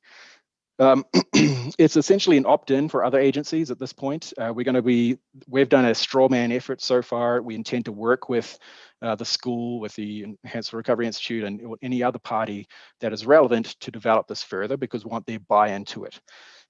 It'll include a process, excuse me, for screening assessment of energy-related projects. So, like I mentioned earlier, there are a lot of great efforts going on in Wyoming. They're pursuing generally the same common goal, but there's at times overlap, sometimes overlap, certainly not duplication, but sometimes overlap with efforts. And this will provide a definition of roles and responsibilities and a framework so that all the agencies are working together in a very cohesive fashion towards a common goal. It also provide a system for consolidation and coordination of state agency project related funding requests. So the next budget session, rather than having agency A going with one request, agency B going with another request, agency A working with agency C on a third request, and creating a little bit of a confusing request and a confusing strategy. The intention would be that there is one request which is supported by all those agencies, probably most obviously channeling through the WEA, so there is a very cohesive and collective request for advancing technology within the state. The fifth point is that this strategy will include a process and workflow for receiving and processing external requests. So like mentioned earlier, we get plenty of outside companies coming to the state for asking for assistance of various forms. And this will formulate how those requests are managed within the state, whether they go to the School of Energy Resources, whether they go to the Enhanced Recovery Institute, maybe they go to the Business Council, maybe the authority itself handles the project, whatever. But it quantifies those requests, and it provides those external parties the process to follow to satisfy their goals. This is my last slide. I just want to reiterate, we are making progress. Our day-to-day activities are, we spend a lot of time getting them rolling and they're becoming routine. So made great progress in that respect in terms of satisfying our day-to-day objectives. And the strategy itself, it's a large undertaking. We are working hard at it. We are learning a lot, and we're making a tremendous amount of progress in that respect as well. With that, Mr. Chairman, I will stand ready for questions. Okay, any questions for Glenn? Any more questions for Glenn, I should say. We've had quite a few already. Any more questions? Glenn, I think you answered everything you could ever think about in this mode. Everything. So thank you for your presentation. Thank you for waiting. We appreciate you waiting for your turn in the barrel. Makes a big difference to us to being flexible. Is there any public comment before we move to? Mr. Chairman, I believe the public comment requested has to do with the bill draft. Would it be your preference that I admit them now or wait until after the introduction of the bill draft? No, let's hear from them now, and then we'll talk about the bill draft. Mr. Chairman, I have just admitted Ms. Jody Levin and Craig Rude, I believe his name is.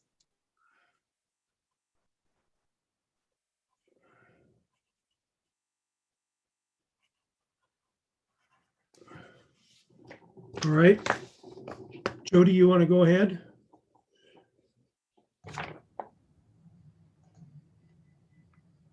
Or not? I'm working on it, Mr. Chairman. Oh, there you are. There you are. Yeah, sorry about that. Some technical difficulties here, Mr. Chairman.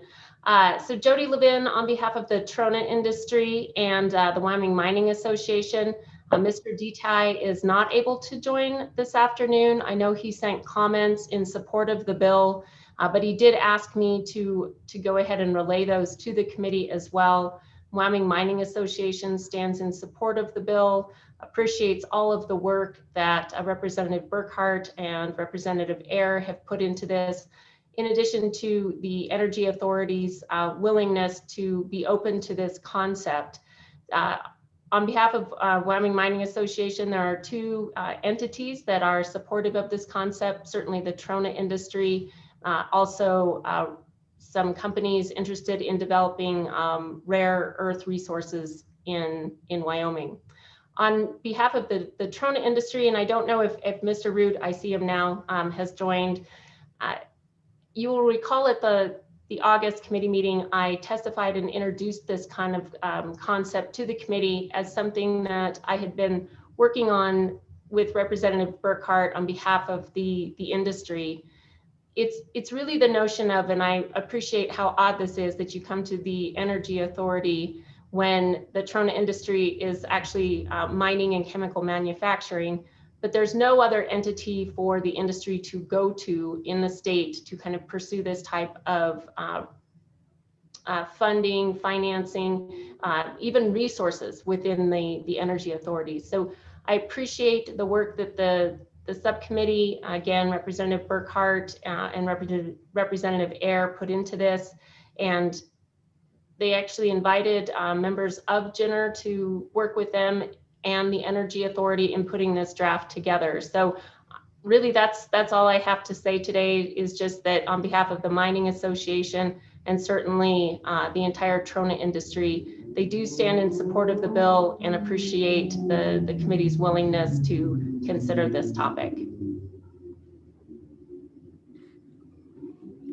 Okay, any questions for Ms. Levine?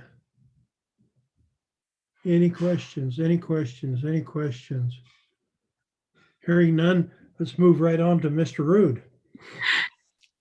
Good afternoon, Mr. Chairman and members of the committee. Thank you for taking the time to hear me. My name is Craig Rood. I'm with GENER Wyoming. I think I talked to a good portion of you during the last session about some of our expansion plans that we have going on here in Southwest Wyoming. And we are still moving down that road. I would like to speak in support of this bill. It gives us some other options for funding when you're doing these large investments like we are in our Greenfield project. There's many things involved, from rail infrastructure to running a long water line and gas lines that escalate the investment of these projects very quickly. I think by the time we're all done here with the current plant expansion and the 2 Greenfield facilities, we're looking at in excess of $5 billion here in Southwest Wyoming, and as well as, you know, upwards of 600 new permanent full-time jobs. So having this bonding available and being open to this idea gives us some other financing options that may or may not be available. We have good investors lined up, but again, when you're looking at these kind of dollars, it adds up quickly. So with that, I will stand for any question. Questions for Mr. Rude? Questions for Mr. Rude? Hearing none, thank you. Thank you for your presentation today, Craig. We appreciate everything you guys are doing in Wyoming, and we hope to help you get through all these bad times and get the production up and get selling all that Trona that you're going to produce. Yeah, thank you, and we appreciate everything you guys do. Appreciate it. Good, thank you. Is that all the public comment, Mary Beth? Mr. Chairman, yes, it is. Okay. All right, then I will look to the staff to discuss the introduction of the bill draft. Mr. Chairman, should have 21 LSO 214. This is draft 0.4. This is a continuation of an individual bill draft that the committee looked at in August. This reflects the changes suggested by the working group who was appointed to this bill draft, which were Representative Burkhart, Representative Ayer, and Senator Rothfuss, and Representative Duncan participated as well. Just in summary, again, the bill draft would amend the purposes of the Energy Authority to include support for rare earth minerals, critical materials, and the Trona industries, and it authorizes bonding for projects involving these materials and minerals.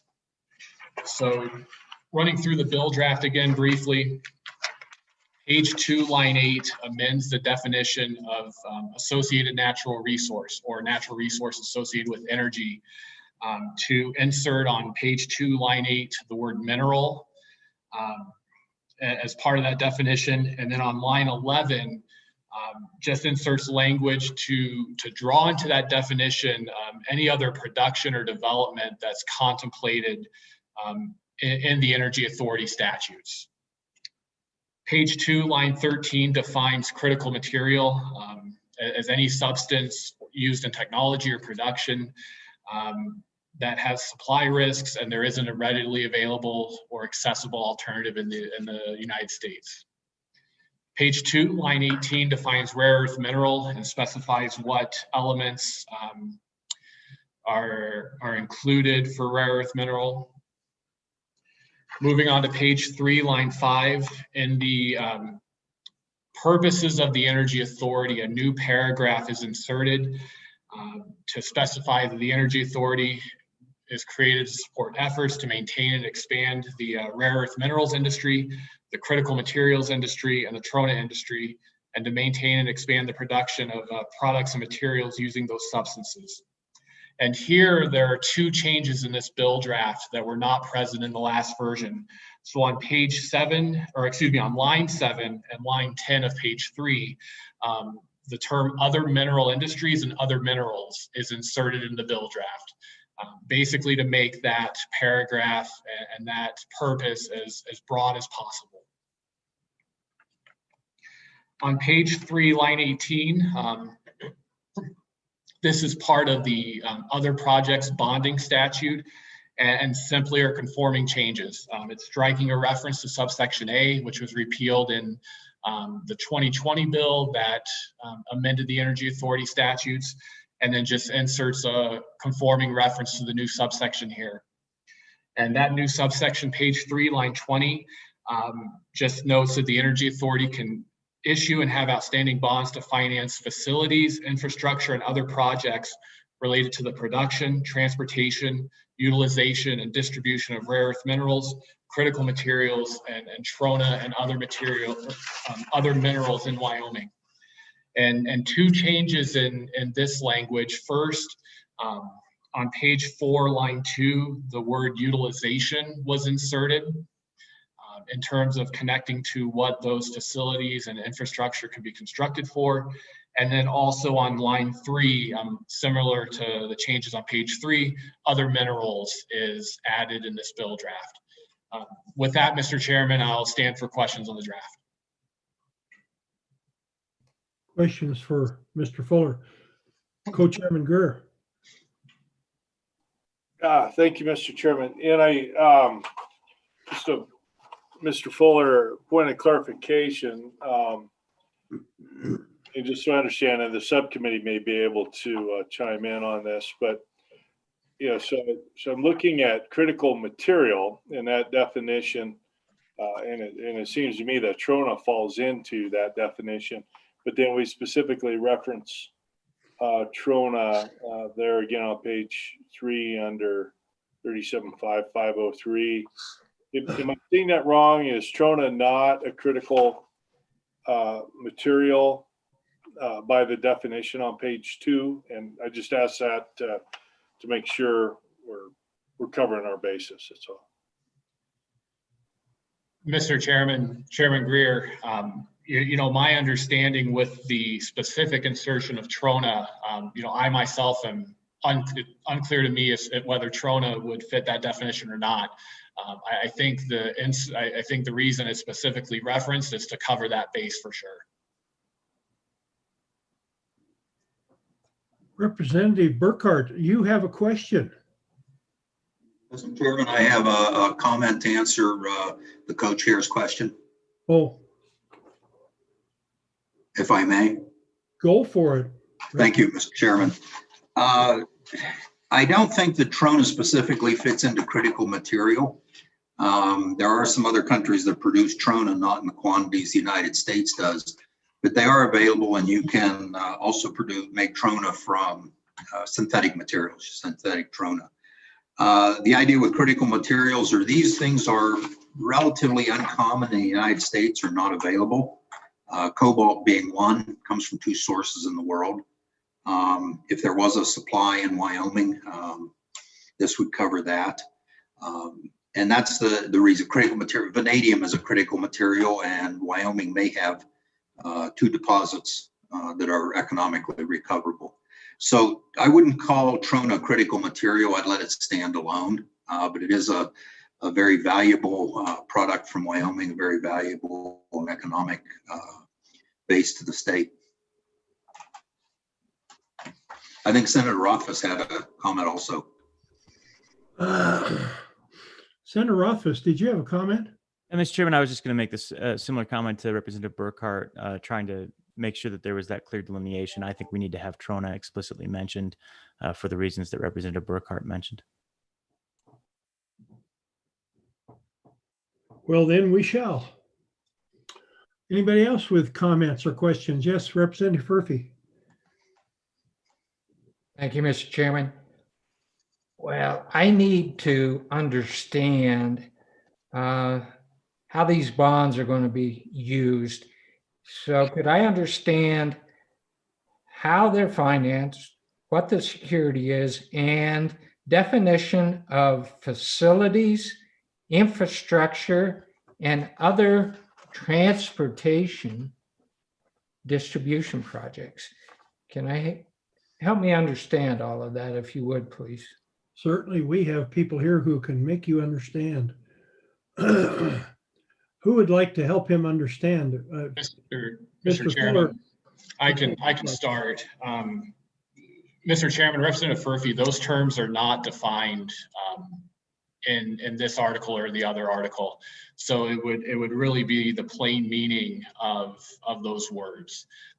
And they are qualified by that language that that's on page 4, starting in the kind of the middle of line 1 through the rest of that subsection. So it would be any facility or any infrastructure or a distribution project that's related to the production, transportation, distribution, and utilization of the various substances and materials that are specified in this bill draft. Anybody else like to answer that? Senator Rothfuss. Thank you, Mr. Chairman. And to address Representative Furphy's question, the first thing I'll do is I'll remind Representative Furphy that this bond program has been in existence for a little over a decade and is transitioned from the Infrastructure Authority and the Pipeline Authority, both of which had the exact same bonding authority as quasi-governmental entities. And in fact, that's the reason that we created them as quasi-governmental instead of directly under the executive branch, is to provide for the opportunity to have this and a few other functions, including raising their own revenue and paying for operations within an internal budget based on those revenues that are raised.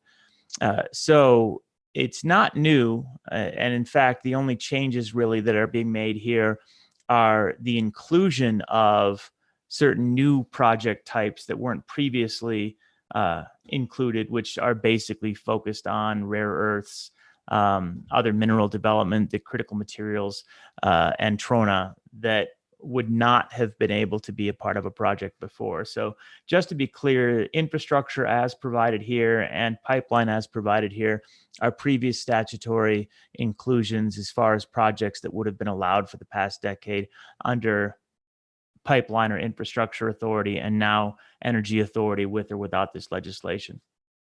But to address the question specifically about how these bonds might be used, there's one key aspect of this, which again goes back to the formation of the Pipeline and Infrastructure Authority, is the idea that these are not state of Wyoming backed bonds by the full faith and credit of the state of Wyoming. Any project that would be undertaken by the Energy Authority would be undertaken as a revenue project, very likely revenue bonds or industrial development bonds or something along those lines that's going to be independently revenue backed, not by the state of Wyoming, but again, by project revenue and designed around that. So when you're thinking about the bonding, I think it's important not to think of them as government issued bonds, but as more revenue style bonds. And it doesn't have to specifically be revenue. It can be IDB, it can be other things as well.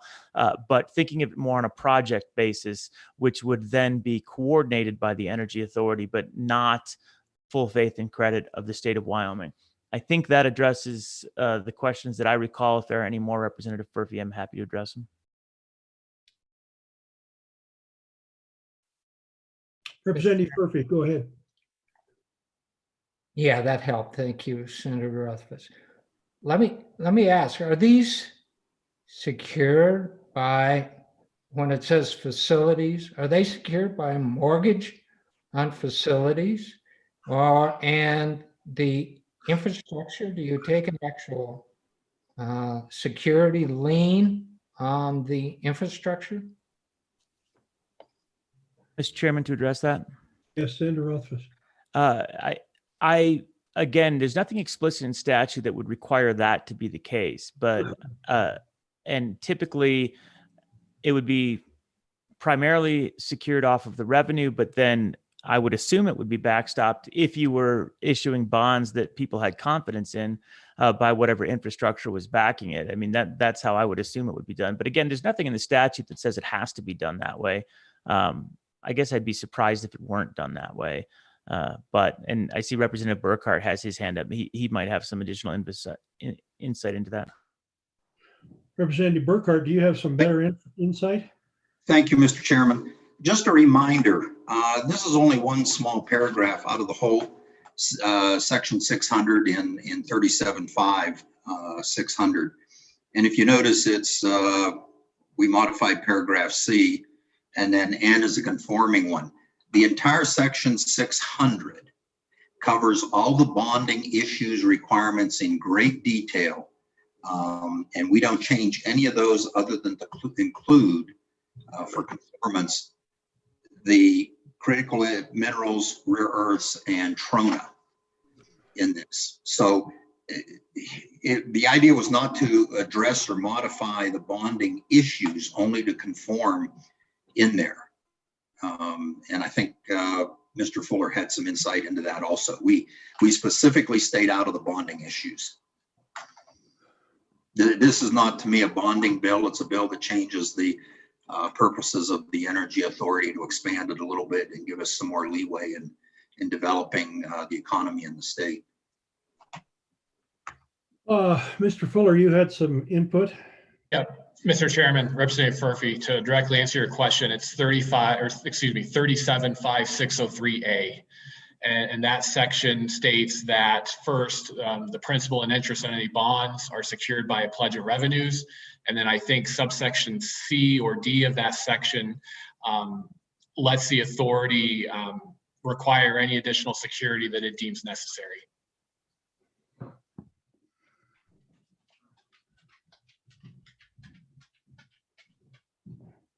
Bo, did you have your hand up? Oh, no. Oh, Bo, no. Okay. All right. Any other questions? Any other questions? Representative Furphy, did you get all yours answered? Okay, we've heard public comment on this bill already. Committee, what's your pleasure? Move the bill. Who is that? Burkhart. Oh, Burkhart. Second. Second by Iyer and Crank.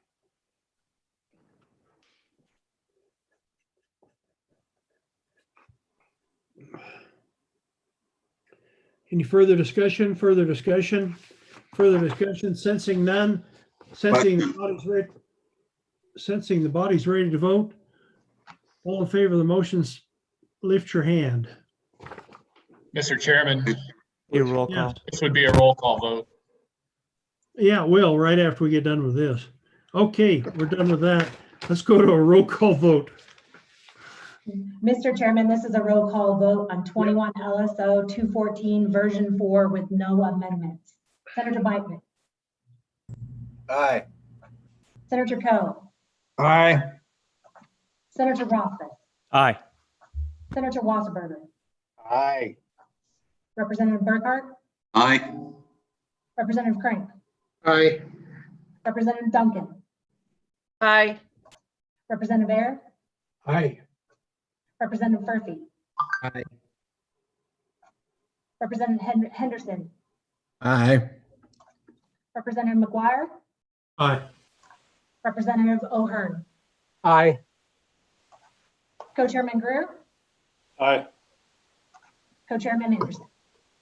Aye. Mr. Chairman, that was unanimous. Unanimous on 21 LSO 214. Thank you. That should conclude the business for the day, unless somebody else has something else to add to my coronavirus dilemma. No. No. Okay, well, tomorrow we start at 8:30 again, Friday, November 6th at 8:30. Please be here. We're going to have a great day in the morning. See you then. Thank you. Yeah, Mr. Chairman, before we go, just sort of a little scheduling. We'll start at 8:30. We got the Uniform Commercial Credit Consumer Credit Code. I think there's 4 C's there. Representative Duncan has a work obligation. And so just to give the committee a heads up in order to assist her with her schedule is we'll probably lead off with her giving a report from the subcommittee. Does that work for you, Representative Duncan? Okay. All right. All right, so you're going to modify the schedule slightly. Yeah, so Mr. Chairman, I just so the committee knows what we're doing in the morning and the reason why. And if the Division of Banking is listening in, they'll know that as well. So. Good, good. Mr. Chairman? Yes, Mr. Burkhart. Thank you, Mr. Chairman. Just wanted to make it clear that that last bill was the work of a really dedicated subcommittee of Senator Rothfuss, Representative Ayer, Representative Duncan, and myself. I wasn't sure they all got the credit they deserve, but there was some hard work in that bill. So thank you. That was a lot better bill than when we first saw it, that's for sure. That's for sure. Anything else? Anything else? If not, I would entertain adjournment until tomorrow morning. If you'd like that as a motion, so moved. Moved and seconded by Co. All in favor, signify by raising your hand.